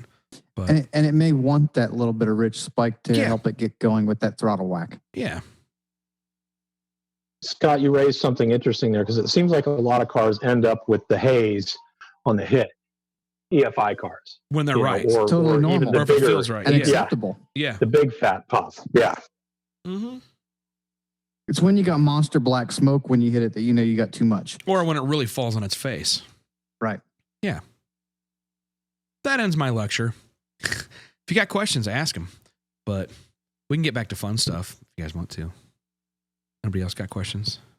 We got one from Jake Hildebrand. He wants to know what kind of base pressure for fuel pressure you like to run. What the injectors are rated at, 43.5. Yep, and buy the right size injector for your stuff instead of trying to oversize it by turning up the fuel pump pressure. Yeah. Don't go nuts on the pressure because the actual flow of the pump, the Sewell's are really good at showing this. You turn up the pressure and the pump flow generally goes down non-linearly. With that increased base pressure, you're generally not doing anything. It's basic physics. Pressure goes up, flow goes down. Yeah. Plus just the increased wear and tear on your fuel system, Yep. plus fuel heat, street car. It's not a good combo. Run as low as you can possibly go. Get the right size injectors. Yep. And don't injectors themselves begin to behave non-linearly when you are running them at pressures? Well, They beyond their- absolutely change Is when you change Sewell the on pressure here? that you're running them at. Yeah. What happens there? Yeah, I'm on here. It kind of, that's a really wide open ended question. Yeah. Really, really setup dependent. It depends what your pumps do, depends what injectors you have. Kind of a really hard question to answer. Yeah. You need to Yeah. be more Broad specific question. with what you have. Yep. Hey, Scott, in honor of Jeff McConnell's presence, one of the things a lot of us have had fun with, this isn't, maximum cell enrichment, but rather it's dealing with, steady state and cruise and those sort of things. And we run into these reversion holes and other stuff. You want to touch at all about how some of this stuff affects that? Because there have been a lot of questions about, gee, it dies right off when I'm just cracking the throttle from idle or other, and those things are all kind of interrelated. You want to touch on those at all? Well, Either Scott's. Evans, have at it, man. You can share your opinion on that. I didn't hear the whole thing. I stepped away for a second. I'll go for it. So, I guess when you have aggressively cammed engines and an intake manifold and exhaust that are tuned for 7,500 RPM or whatever, you have all sorts of compromises at low RPMs. And if I'm getting off base of what you were shooting for, Bill, feel free to straighten me out. But what I see is you might get all kinds of weird volumetric efficiency behaviors because of compromises outside of the RPM range. We ran into that a lot on Engine Masters Challenge stuff, like 2,500 RPM on an engine that's trying to make big power at 6,000 or 6,500 might be really crappy. You'll get distribution issues. If you're looking at O2s per cylinder, you'll see some are super lean, some are super fat because the airflow and fuel flow are not happy between all 8. You get the pressure and reversion weirdness in the intake manifold at certain RPMs. Bill, I remember yours on the dyno.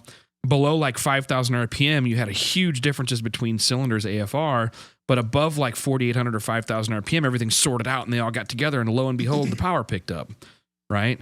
So you're really you're looking at compromises based on cam designs and things like that. I've got one of a of a Bewley cam idling where 4 cylinders are perfectly happy and 4 of them are like super lean, and that's looking at 802s, and that's why the thing sounds lumpy and sounds awesome. But Was it a stage 1 or a stage 2? I don't know, it's like a stage 3.9 or 9er, but I don't know. It's generally he gives us the big boy so ones. What was our question basically? It was, what was the overview of the Bill, question? re-ask it. Scott, my question was, when we're dealing with part throttle tuning, so this is much more of a drag week or a street car. a street car sort of thing. You're dealing with these big cams, manifolding and everything else that's built for high RPM, fairly narrow band of watt throttle stuff. You get these other interesting things with reversion, especially reversion holes or other stuff. I remember the first time we dynoed mine with the tunnel ram, and we're seeing this little cloud of fuel floating up above the throttle bodies. That was entertaining. Yeah, so one of the things I see commonly with big cams designed for high RPMs and lower RPM usage is that people complain about their throttle response. And some of that can be regained through tuning, but the truth of the matter is all that reversion is just going to suck down there. It just doesn't make the power there. It's not happy. You don't have good airflow there. Yeah. It just doesn't want to do it. It's trying to suck back in bad exhaust and trying to put in O2 per cylinder, and you'll see why that is. You got 3 or 4 cylinders that are totally messed up and 3 or 4 that are totally happy. I tell people, if you build an engine to run 8,500, don't expect it to lug along at 1,600. It just ain't going to happen. Welcome to drag week. Yeah. Yeah. People Yeah, wanna absolutely. Make 1,000 horsepower and think it's going to drive like a brand new car. It just don't work that way. It's actually not too bad. It's pretty funny. You know, Jeff McConnell and those guys, he put EGTs in McIntyre's car, and they found out that just cruising down the highway, they had 2 cylinders that wouldn't even stay lit. So he starts playing with timing and fuel per cylinder until he gets them to come right up and get the heat back in them, and the thing's smoothed right out. So it's possible, but then you're starting looking at 20 and 30% differences in fuel per cylinder. Yep, and you're going to find with those big lumpy cams, they may want something completely different for air fuel down low than what you're used to. You know, you're used to cruising around 14.7-ish, and you might have to throw a whole bunch. You might need to run at 12.2 to make that thing happy down at 2,500 RPMs. It's not uncommon to see something weird because you're blowing so much of it out of a really slow moving exhaust valve that's hanging open while the other one is opening up. There's just so much that's blown out, and it's false readings. You know, you just got to find what that number wants to be if you're trying to use the O2 sensor. Yep, McConnell said what it likes. Yes. Yeah, Jeff just wrote that. Yep. Yeah. Don't force it into something that don't follow a rule of thumb. Yeah. Exactly. Give it what it wants. Develop a theory later. My favorite Shane Tecklenburg quote. I always like get the facts straight, then distort them at your leisure. Yep. Brian the Master, same question. A hunting idle turbo LS E85 throughout warm up Holley EFI. Yeah, dude. So richen the thing up. And different fuels want different amounts of fat at idle.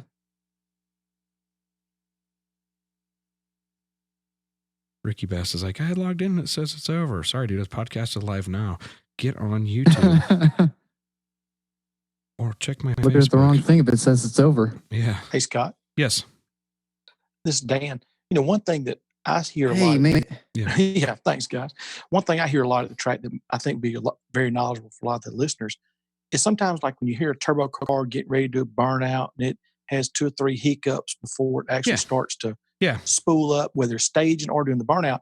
Maybe y'all could go over that to help the listeners. No, actually, all you got to do is go rewind and listen to the first hour that we just talked about. Yeah, that's pretty much it. It's all tipping, enrichment, or VE I was tuning. listening to a lot of. Okay, I didn't realize some of that. You know, I know it has something to do with the NA stuff, and but as far as I didn't know if there's anything special for the turbo combinations that they might have to be done. Well, not really. One of the common problems is that people say, "Oh, it drives great through that area," but I get on the transbrake and it doesn't want to come up and it falls on its face, or it doesn't work right there in that same area that I just tuned really, really well.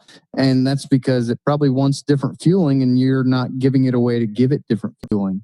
And, you know, in the Holley, you have advanced tables to add and subtract. I don't know what you have in the other ones. I don't think big stuff really has any kind of like transbrake enrichment. Is there anything in like MS3 that does? Yes. Like an added. You could be on the transbrake and add a pulse, add a % fuel, required fuel. Yep. So, you know, it may want more or less fuel while you're standing on the transbrake, even though it drives down the street just fine through that same RPM area because the load is very different. What's a good starting point, like pulse width wise, to add when you're on the brake with a Megasquirt?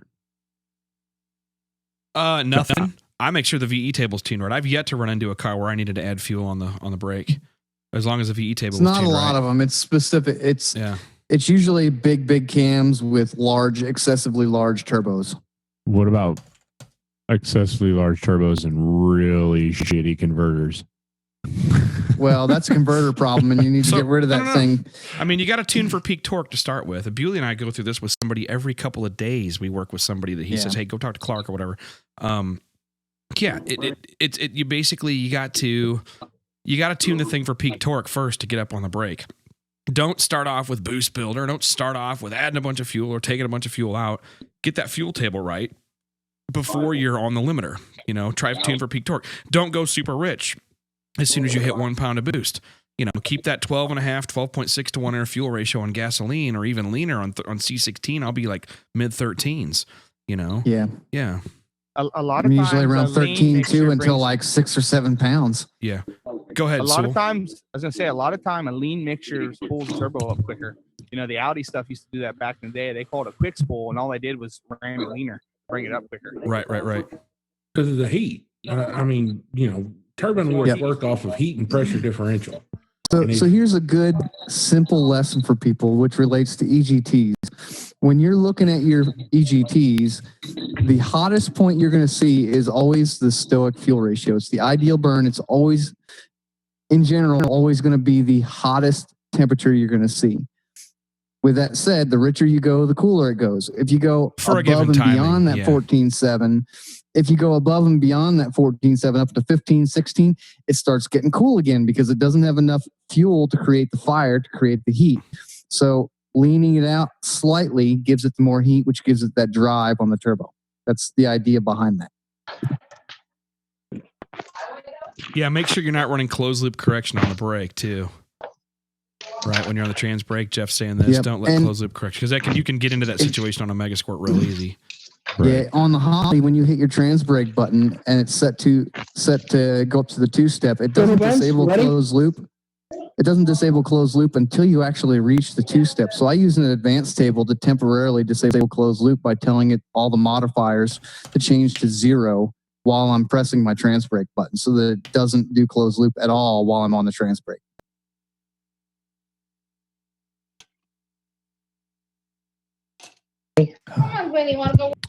Makes sense. Yeah. I guess once we figure out where everything like peak torque and all that stuff is tomorrow on the dyno, I can kind of dial it in and bracket in and see where. Get me online when you're doing that, dude. Okay, yeah, I'll try to. You don't even need my help anymore. Listen to this fucking. I know, he's so far ahead. Maybe so far I'll call ahead you. since Maybe like I'll call 20 you. episodes ago. I know, right? 20 episodes ago. Man, you think you can help me out a little bit? Now it's all like, he's been to class. He don't need my help. That's cool. I want that. That's awesome. I like it. He can do this, but he's out there trying to get it on with his engine hoist. He just throws you off. You know what I mean? Like, it's the don't know what to basics. think. It's the simple stuff, dude. We try to give him a little bit of credit, and he just throws it all to window. Nah, it should be. Tomorrow should be interesting. We put a forge crank in it. I actually took everybody's advice and tack welded the reluctor wheel, so hopefully that won't move. It's amazing how free the crank spins in the block when it's not bent. So these are all good things. If you put the reluctor wheel on the correct way, it doesn't spin. I did put it on the correct way. We tacked it. Now, did you do an inert gas flood while you tacked it? I did not. I paid somebody else to do it. I'm just sort of fooling with you. The one problem that can happen from tacking it is people, unfortunately, when they tack it, they get a little too much heat into it, and that little bit of heat can create some warping that can happen. Right. No, it's usually not enough to cause any problems, but it can cause problems. So you always got to be careful doing that. I never recommend doing the tack. I recommend you buy the little tool they make to line it up, and then you do the proper heat and press that they make, because it's a exact fit with the ring is made to fit on and squeeze the metal by a couple thousandths when it goes on. It's meant to be an interference fit to where you have to heat it up to expand it that couple thousandths to put it on, and then it shrinks back onto it to slightly under a couple thousandths of what your crank is.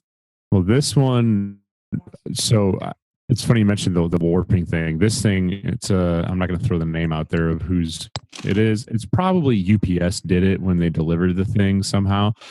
But when we had it up there and we were spinning it to balance it, the run out on this thing was ridiculous. We could see it with your naked eye, like, oh, that's going to be a problem. So we had to readjust it, and then to make sure it stayed in place, just put a few small tacks on it, nothing crazy, nothing to warp it. And then we checked the run out on it after we were done too. See, I've seen the opposite. I was going to say, I've seen reluctor wheels move on a crank after they've been in the car for a while. We've had cars, we've synced them up with a timing light. They run funny, and the reluctor wheels have slid moved. So we tack everything. You know what I mean? Yeah, I've seen it firsthand on a bunch of cars, not just one. Like probably 5 or 6 cars in the past year, personally, that I've tuned. I've seen them move at some point in time. I tack every one. No excuses, no exceptions. 2,000 worth of press fit is not enough to keep the reluctor in its proper position, especially in a turbo car that's banging on a two-step. And especially on a car that's got a traction control and a bunch of other shit going on, where there's a lot of shit going, a lot of harmonics going on. Yep. Yeah, there's zero reason not to tack the reluctor wheel on the crank. All you need is a TIG torch, just 3 little fuse tacks. You don't have to put a bunch of heat in it. You shouldn't be getting any heat more than 1/8 of an inch away from the center of the tack. It doesn't take a lot to keep it from turning, but it should be tacked. I don't care if it's a $200 billet 24X or a stock 58X. It should be tacked. Jake Hildebrand has a good question for MS3 and roll racing. Anyone ever used a pit lane limiter to build boost on the highway instead of just brake boosting? If my memory serves correctly, I think MS3 Tuner Studio has a speed-based boost builder. If you look at the drop down, can somebody confirm that? Is Scott back in here or no? Rolling limiter, the Pro EFI has probably the best one I've seen. Yeah, it's a roll. I know what he's talking about. I've seen the pit lane limiter. That was one of the more recent additions, but I think if you go under boost control, you can do a speed based.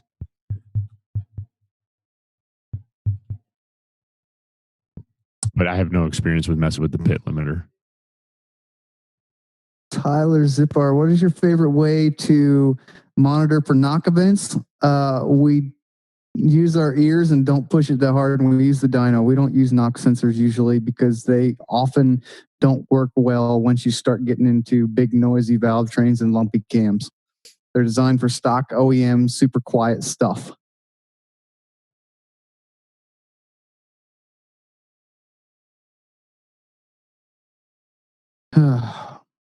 Keep them coming. What's everybody drinking tonight? I mean, I know we talked a little bit, but I broke out the George Dickel. That's not bad. I am doing some Magner's pear, which is I haven't seen the pear lately, so I decided to pick some up. I snuck into some Elijah Craig barrel proof stuff. Holy. Oh boy, Bill got the good stuff tonight. I got y'all beat. I got my great value purified drinking water. Boo. I like strawberry in the bottle, not peacharita. My bad. It's a strawberry. I don't know why the girlfriend's getting that now. She likes that stuff too. Whatever. That's starting to burn a hole in my gut, but it works still. I could have sworn earlier tonight I heard something to the effect of, well, you slam a few of those and boy, you have, I don't know what they're like 7% alcohol. It feels good after a couple of them. I mean, if you can deal with the taste. I'm a lightweight when it comes to drinking. I'm on water tonight. Yeah, I'm on Chattahoochee Punch. Oh, yeah. Chattahoochee Punch. That's some good stuff. Also known as water. Fresh H2O. Right. After your near-death experience, is that the calming effect at the moment? Is that the deal? Yeah, pretty much. I didn't know if I was going to continue to work on it tonight. So after the events that transpired earlier, I wanted to be of clear mind in the event that I went back out in the garage. Good thinking. So what else, man? Got some questions? You guys are wait. We got some half hour. You know, I'll just say that I have installed a smart wire in my car this weekend, and I am extremely happy with it. It's a nice, fun little product. I gotta say, it's programming. I put up a video of my transbrake drawing 10 amps of current. So just a heads up, if you're wondering what size wire to use in your transbrake, no, it's probably going to draw 10 amps. Is that 10 amps at a hit, or is that the peak current? Or so the initial peak was like 9.7, and then it settled down at like 8.9 to 9.2, just sitting there with me holding it for a few seconds. Very cool. I like the PDM stuff. Yeah, it was really, really kind of nice. I also found out that my LED lights that I use for my dome lights, which is like, I bought like a $15 strip roll of LEDs that you would like normally hang under like cabinetry and stuff. And I put them in my car to use as a dome light just around the top hoop and along the down bars going down towards the rear of the vehicle. And they draw 8.5 amps. To give you an idea what all you can do with Seriously? Yeah. On Larry Larson's truck, I installed his smart wire, and I got Donnie Cummins and Eric Lowe to give me like an on-the-fly tutorial. We actually set that thing up. It's got a brake pressure sensor. We actually run his brake lights off the brake pressure sensor. Yeah, and I'm doing that too. Turn signal flashing. All you can program the flash in. You turn a switch on the dash. We had a 3-way switch. Center is nothing. Left is left turn signal. Right is right. Just, oh man. Didn't have to wire up flashers, no chassis harness whatsoever in the car.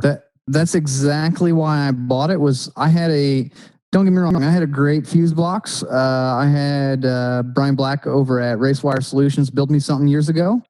And it was phenomenal, but I've outgrown it. I've gotten to where I've needed more stuff. And I changed a bunch of things, and I was to a point where I couldn't remember what was going on with which wire color anymore, and I needed to know where some things were.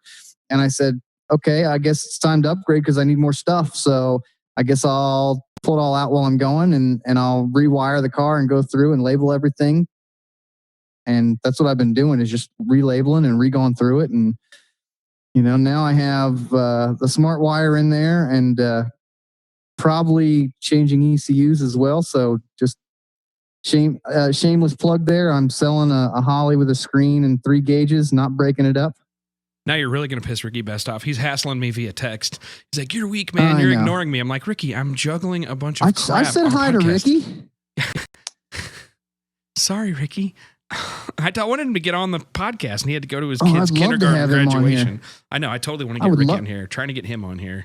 He's my favorite Holley Ricky, guy. we will totally get you on here. He missed being on the podcast to go to his kid's graduation. Do you follow his Holden posts? His kid Holden, man, Ricky's like super dad. So yeah, I you know, this is completely the right call. I was trying to give him crap sarcasm. For a second. No, Ricky's good, dude. He's good. What I like about Ricky is he'll be straight up most of the time, except when he's defending Holley pressure trouble. Sensors. They interrupt your racing hobby. Yeah, right. Oh, I'm sure that kid's gonna be all over the racing hobby. But no, it's funny. We were arguing about pressure sensors, and everybody's like, "Oh, get the Holley pressure sensors. Don't use the cheap ones." I mean, I got to say it, but I've had good luck with the cheap ones. That's all. Yeah, I've had really good luck with the cheap ones. Not like the $10 cheap ones. Not like the really shitty cheap ones. Like you got to spend like $30-$40, but they're good still. They work. They may not last as long as an SSI, but if you mount them right, if you do the right things with them, they work fine. Hey, Scott, I think it might be worth circling back on something that we sort of touched, but we didn't get quite into. You know, we talk a lot about closed loop, and we're doing this and we're doing that. And depending upon the kind of car that you've got and what you're doing, so we could have a completely different discussion about guys who are doing, you know, open track and road racing and autocross, because that deserves a separate conversation. But for guys who are doing drag racing, you know, there are a couple of things that happen during the overall process of the run.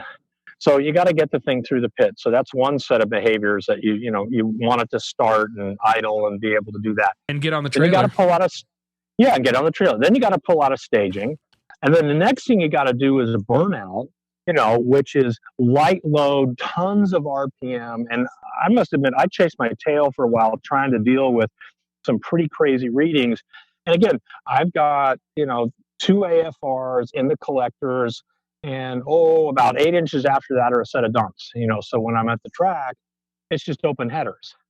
So AFRs under that situation is like a waste of time. So the thing would show dead lean, it would do this, it would do that, but it'd do the burnout just fine. So, and then you go up and then you stage on the 2-step, and that's another set of behaviors. And I don't know if you want to talk to that. And for the guys that are, have different manifold plumbing because they're turbo, that's going to be yet something else. So how much of this is stuff we sort of put on ignore because everything else in the fuel table and the Excel enrichment feels good, and how much do we really have to deal with? Long question. I apologize in advance. I don't even know how to answer that other than I take data logs of every scenario. I'll start off with the startup, the idle, and I'll sit there. Literally, I'll start off at my class. Hold on a second. I got to mute Parker because he doesn't know where his mute button is, or whoever's rubbing on their phone. You got to start off, like what I'll do is I'll sit there, get the car started and idling, warmed up, fine. Then I'll start by just bringing up the RPMs in park or neutral, like 1,000, 1,500, 2,000, 3,000. I'll go up to like 4,000, and I'll make sure that the bottom of the VE table is hitting my target AFRs. I do this open loop without any closed loop correction. I try to tune the whole thing without closed loop correction if I can, and then set it up so it's about 3 or 4% rich, and closed loop was just taken out a little bit. But then I'll start off either driving around or get it on the trailer or foot braking it a little bit and give it a little bit of load with RPM and keep tuning the table from there. And then I just work my way up. Once the VE table is solid, play with acceleration enrichment, start whacking the throttle. And then instead of trying to say, hey, here's the process for tuning the entire thing, I start saying, go out and drive it and find a spot where you can make it do something screwed up, make it stumble. Get a log of that, take it back, focus on just that part at one part at a time. That's honestly, and then I'll capture it in a data log, and then I'll look at it. And if I can't figure it out by changing different things, then I'll go get some help. That's simple. I'm going to add something to that. After you get the car idling, what I always do is if it's a street car, flip your lights on, flip your fans on, put all the load you can on that thing, and see if it stumbles, see if it does anything different, and see if the air fuel ratio changes. Yeah. And that's when you want to go play with your dead time table, your offset table, because that'll cause a lot of problems if that's not right. Thank you. Yes. Just because the manufacturer gives you some numbers that work out absolutely perfect on a fuel bench that's not inside of a car doesn't mean they are perfect in your car. You know what I mean? You can tune it perfect and move your battery to the back, and they're completely off. So, the numbers from the manufacturers, they're usually a very good starting point, but it doesn't mean they're perfect. No, and that's really right. That's where I tune dead time from, man, is I'll literally look at, okay, if I sit there and I'm at idle and it's warm and everything's cool and I don't have a bunch of electrical stuff running, I look at the system voltage. Oh, look, it's 13.7 volts. Now I'll turn on the blower, the fan, the AC, the lights. Sometimes, dude, I'll do like, oh God, what's his name? The guy at Flying Miata, great calibrator. He actually has, he'll disconnect the alternator, plug in a DC power supply, and just literally sit there and lower the voltage down to like 10 volts at idle. And then he'll see if the air fuel is changing dramatically, and that's how he adjusts his injector dead times. And believe it or not, that'll help a lot with your tip-in and a lot of other stuff, because your battery voltage is changing at the same time typically. Because usually a lot of these cars, they don't idle at the same voltage they cruise down the road at. Usually there's, half a point difference. Which ties into something I get a lot of pushback when I tell people what my alternator output recommendations are and how fast you want to spin it.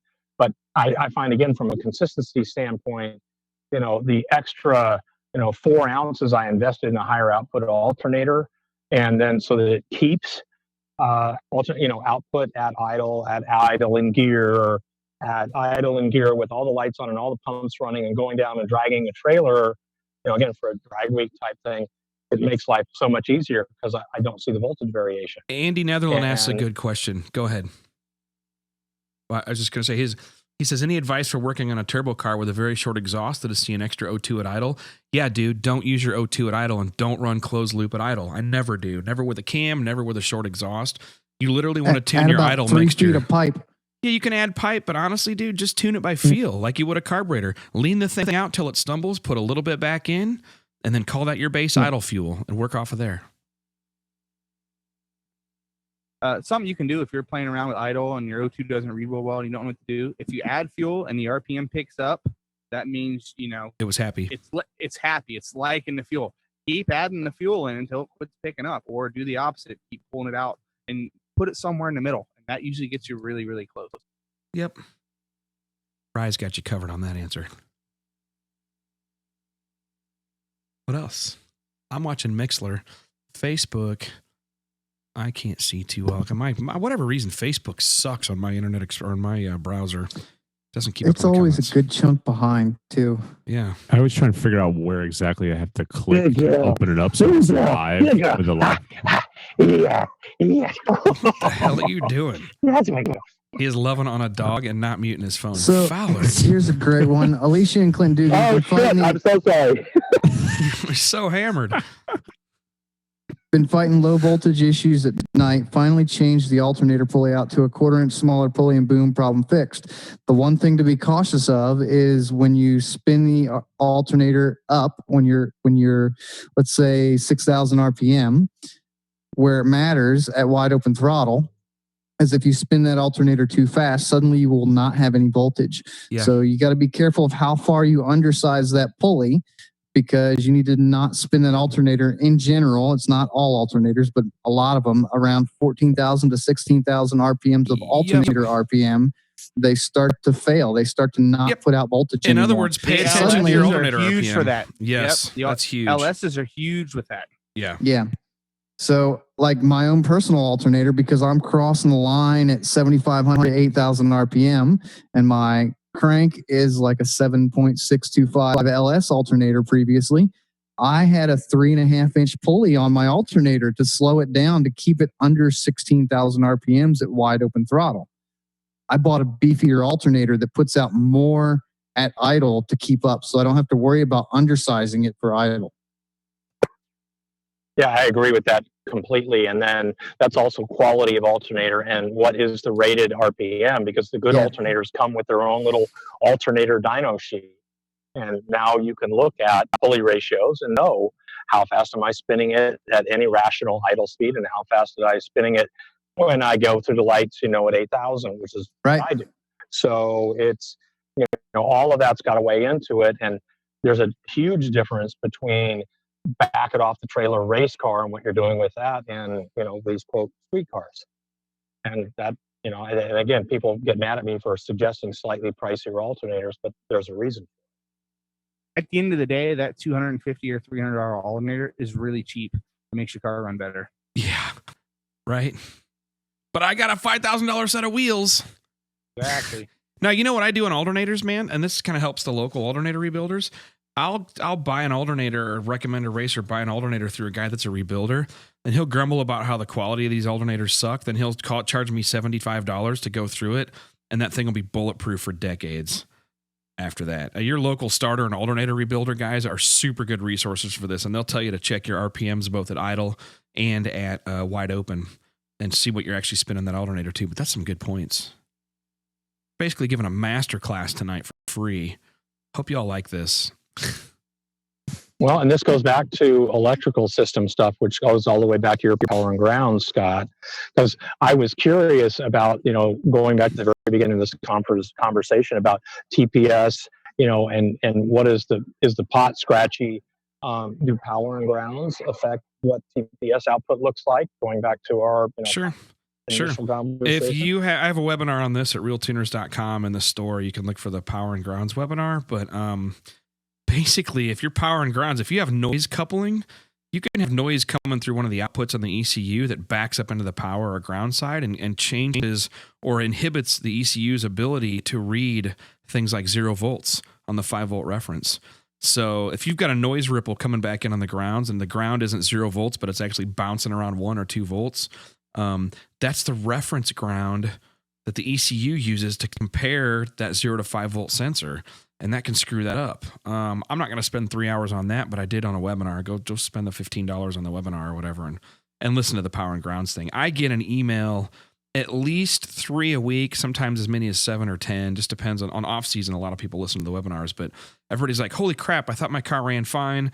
Listened to your webinar, regrounded and repowered my stuff, separated the clean and the dirty and the high and low current stuff. and my car picked up ET. My car stopped eating ringlands. My misfire went away. All kinds of cool stuff like that. So, man, huge emphasis on power and grounds. But just go check out the webinar. Evans and I did a 3-hour session Q&A, as well as a kind of a demo and a PowerPoint slides on just that topic. Huge deal. If you've got weird misfires you can't get rid of, go look at the power and ground webinars. It talks about running resistor plugs, resistor boots. Bewley found us the resistor boots. Those things are magic for the guys that can't find a resistor plug. NDK makes those, I think, if I remember right. Yep, resistor caps. Yep, it just replaces the spark plug boot. Yep, has a built-in resistor in the cap. And works like a champ. Our pro stock cars wouldn't live without those. Yep, right, and it's hard plastic, so it's a little bit more temperature resistant. Yeah, it holds up. It holds up pretty well. Than the cheap Chinese rubber. It holds up really well. Yeah, it holds up. Not really as well. good as those ceramic Taylor ends, but it holds up. No, but they don't make the ceramic Taylor ends with a resistor built into them. So right. Until they do, it's the best choice we got, especially if you guys are in combinations that require 8, 9, and 10 heat range plugs. R5671A plugs on the LS stuff. Here's a great one that I think relates back to my days of a car audio installer in my younger years. Scott, any benefit to a big car audio capacitor? My answer would be, if you have something that really has the draw, yes. But as soon as you don't have the draw, that audio capacitor will keep your car running because you have to drain it before the car will shut off. Yeah, and also I don't like capacitors because I prefer to fix the noise versus hide it. Another thing to realize is the capacitor, like the MSD, dude, that's designed to keep a device like MSD ignition from introducing noise back into the rest of the car, not protect it from other noise. It's to keep it from its noise getting back into the power supply. Use it appropriately. Read the documentation. Yeah, your battery is the best capacitor you have on board on your vehicle. Yep. Take really noisy things straight to the battery. A lot of your problems go away. Yep. I better address these YouTube chat questions. Hang on. We're doing good here, guys. Okay, so. Good. I think we got them all covered.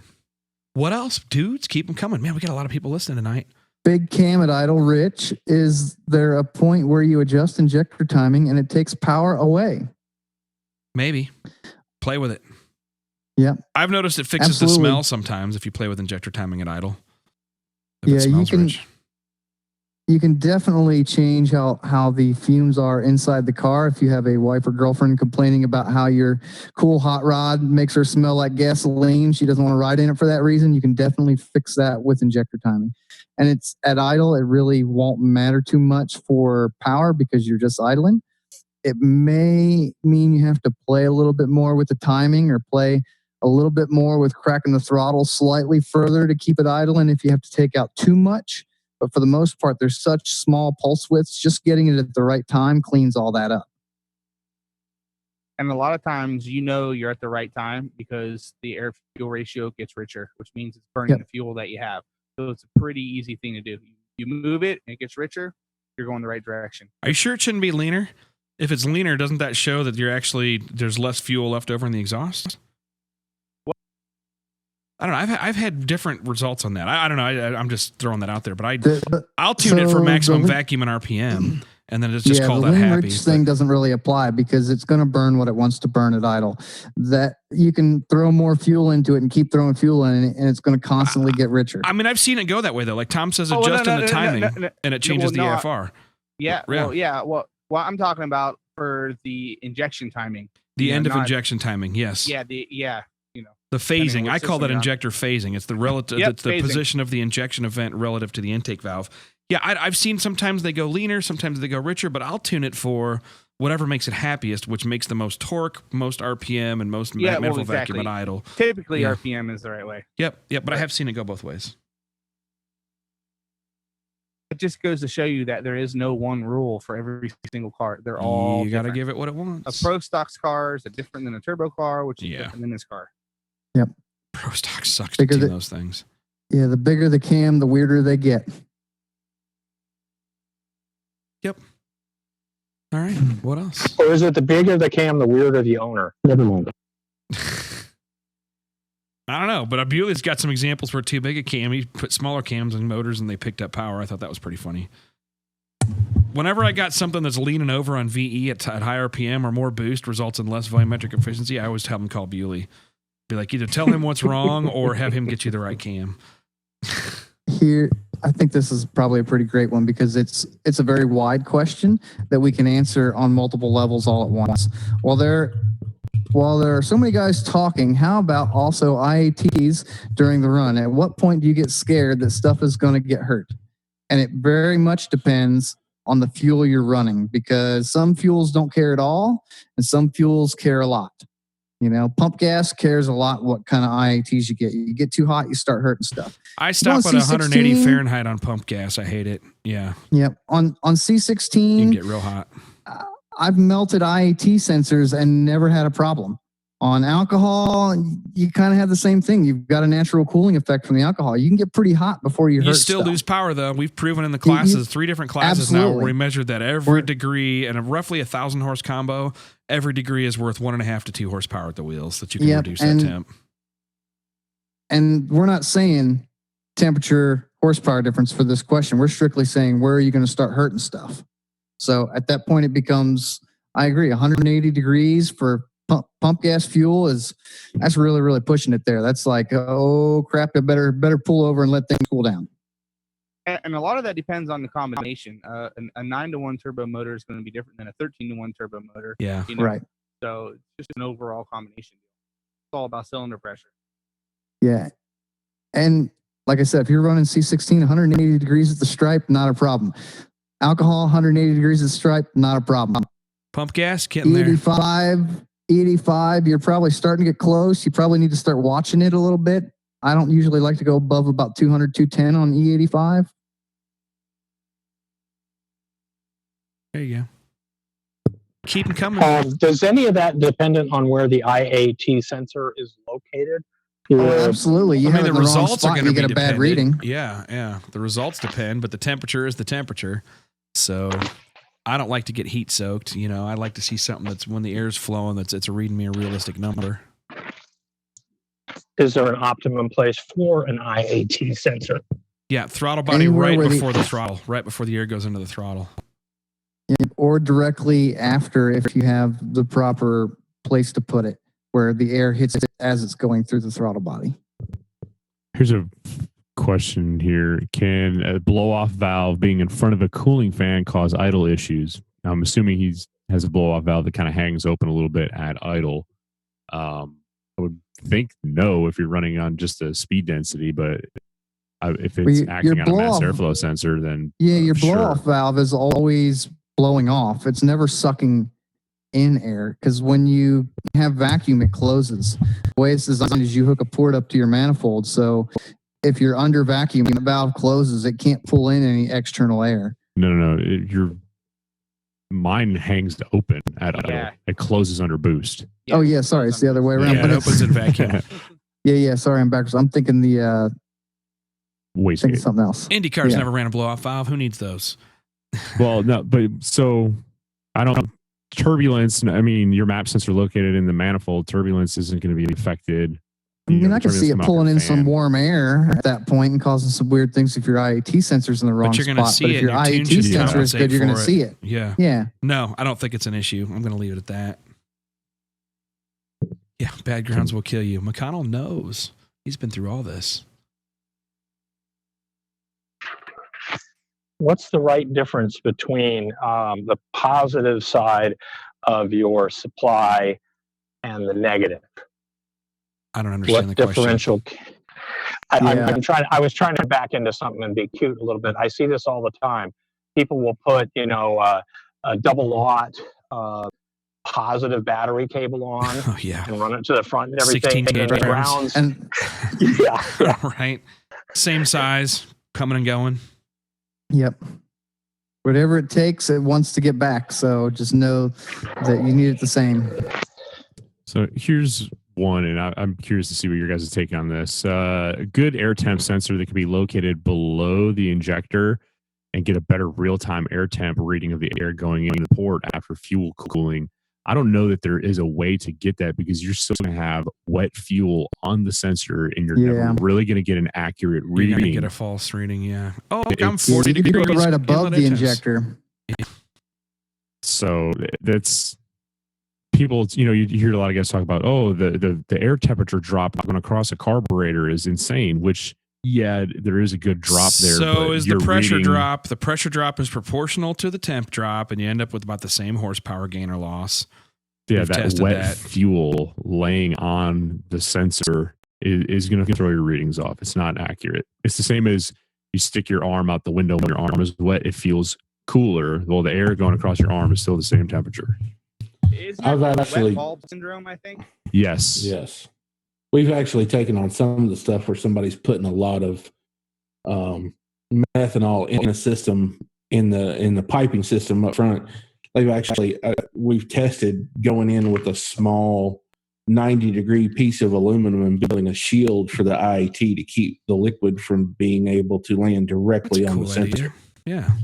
It's all it takes. It literally, all you need is just a piece of channel, just a 90-degree half-inch leg piece of aluminum, and you can just pack it into the cold side right in front of the sensor just to create a shield to keep the liquid off of the sensor. And how did that affect the airflow though? What kind? Did you see anything? No, I mean, I wouldn't expect a whole lot on a turbo. Yeah. Well, you're talking about something that's literally a half an inch wide. It's at a 90-degree angle, so it's got that shape, so it kind of shears it off. It creates a little bit of turbulence, but in the grand scheme of things, if you've got something that sticks down 3/4 of an inch from the roof of a 4-inch pipe, what's it really going to do? It's the same. Not really taking that much away from the whole cross section of the pipe. It's kind of the same principle as like an outside ambient air temp sensor on your overhead in your car. That sensor is located in the grill of your car, and the temperature doesn't change necessarily as you roll down the highway versus rolling through town. So, no, but if you watch that sensor, it will read different when the vehicle's moving versus sitting still. Yeah, slightly. We've gotten some pretty true IAT readings by putting that little shield in the pipe, and we compensated for it on the vehicle we did it on. We redid. I measured the area of it, and we actually increased the cross-sectional area of the cold side a half an inch. So we basically compensated for the reduction in the area that it takes up by making the pipe bigger. I mean, you might have made more power, like kind of like the what do they call that, the turbo or hurricane intake air system? Oh yeah, yeah. I didn't, we didn't angle it, twist it or nothing. It was just stuck down about 3/4 of an inch off the top of the pipe. That's his next mod after he installs the shift knob. Hey, listen. Nope, he's already shopping for power toe mirrors, dude. What's Tom next? Mentioned shorts Tom, with jean I think shorts? mentioned. Sorry. Tom mentioned the wet Shorts. bulb index. So if you want to get behind the science on how all that stuff works, look up the wet bulb index on how that's used to accurately determine what outside ambient temperature is. It's not as simple as you think. At airdensityonline.com on your phone. I love that app. It explains that stuff so clearly. I love that. It's just keep the dew point. This is the equivalent of a dyno conversation. Right. It's a relative measurement tool as opposed to trying to figure out absolute values. Mm-hmm. Yeah. I tell you what, I wish this show was around when I was in high school, because all this stupid This shit would have helped a lot. No, my dumbass had to learn this stuff too on my own, just like you, man. I don't want to act like I'm super bad and just knew this from scratch, dude. I suck at this stuff. So much guessing in my early years. Yeah. Yeah. If this show had been around when I was in high school, it would have saved me almost a lifetime of drinking bad crap to finally find out what the good crap is. Dang. I'm still over here trying to figure out how to use an engine hoist. Right? Hey, remember that y equals mx plus b equation they made you do in geometry in 8th grade? I use that bitch all the time now. Yep. Never did I ever think I was going to do that in my life. Hey, if you start looking into actually designing cam lobes, calculus, it's amazing how much calculus exists in the engine when looking at that.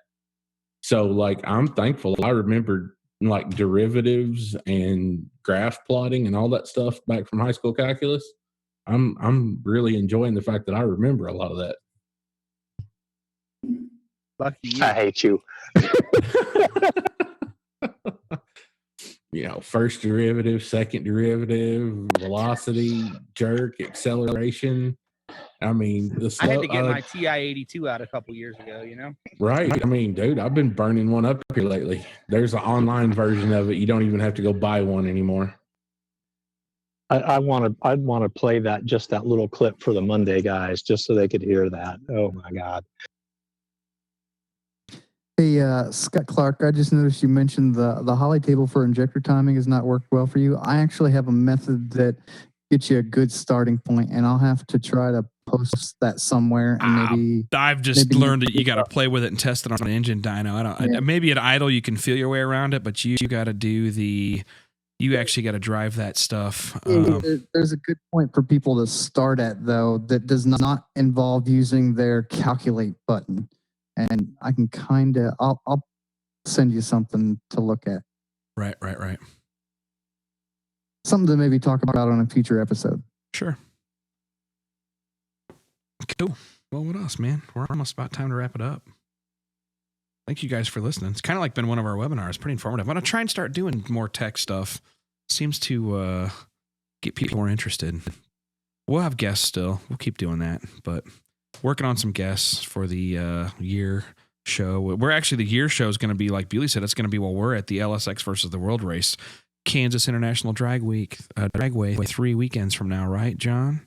Yep, 3 weeks from now. And that's we're all going to be out there. James Short, a whole bunch of RealTuners guys are going to be broadcasting live throughout the whole Friday and Saturday event. So it should be pretty badass. I'm actually going to tap into the audio feed from the announcers. Yep, we're going to have a booth set up. On the midway. The tent will be up. Come by, say hi. Yeah, introduce yourselves. Definitely. I even changed oil in the generators and put fresh spark plugs in them tonight before the show. Awesome. I'm glad you're bringing one because I don't have one. I got 2 of them because in case one of them shits out, I got a backup plan. But we're bringing. Thanks for the invite again. Appreciate that. Hey, you got an invite. Your wife is pregnant. I don't want to hear it. I would have known earlier. I would have planned around it, you know? Yeah, well, you'd have need to have known that about 9 months ago, right? All right. I'm busy setting up for Smashing Pumpkins and Donnie and Marie. Sorry. Oh, is that what venue is that at out there in Vegas? Smashing Pumpkins and Donnie and Marie. On the same ticket?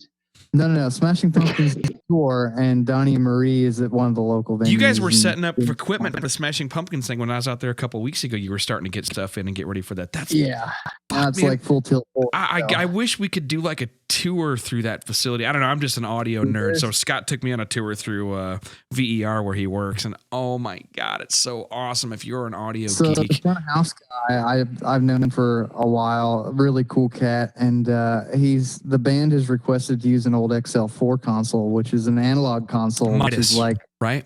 Yeah, it's like the gargantuan of analog world. It's the cream of the crop, but it's got killer sounding preamps, right? It sounds amazing for the analog consoles. I personally prefer a digital console, but when a band says, "Hey, we want this," you kind of got to go with it if you want the job. So they've got this nice big analog console. I had to troubleshoot a problem with one of the channels because they're all removable, and it's literally taking the whole console apart to find the problem. Nice. Yeah, it's found it, but it was 4 hours worth of work. I love your job, dude. I'm so jealous. Are we on the outro? Yep, we're on the outro. You got anything you want to add, Bill? No, I'm good. It's that time. Time to get off the phone. You guys stay on the line, though. I'll talk to the rest of you guys in a little bit. But later, guys. Yep. All right, everybody. So everybody, thanks for listening tonight, man. We appreciate it. Hopefully you enjoyed a little bit more tech. We figured we'd take some of the stuff from the classes and kind of share it a little bit with everybody here tonight. But trying to get Ricky Best on here. Y'all need to just hassle Ricky Best on Facebook and tell him, hey, man, get your ass on the RealTuners podcast so we can talk about Holley stuff and have a good time. Anyway, everybody else have a good night. Thanks for listening. We'll see you guys in 1 week. Everybody, peace out.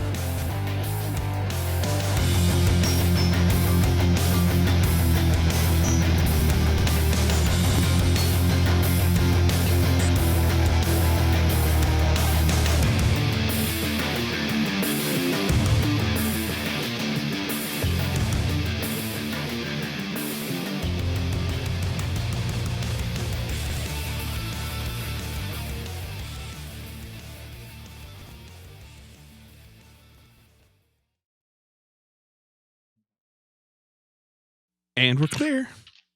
I was going to say, I don't think we have to whisper right now, do we? Nope, you're good to go. I got the mute right. We should also try to get, as well as Ricky Best, we should try to get Tony Gagnon on too. Oh, I know. I saw him listening too. Tony's badass. We do need to get Tony on here. Yep. Get him on for some Ford stuff. Because he is like the king of Ford stuff. Right. Super good tuner, super good instructor. He sat through my class and didn't tell me who he was.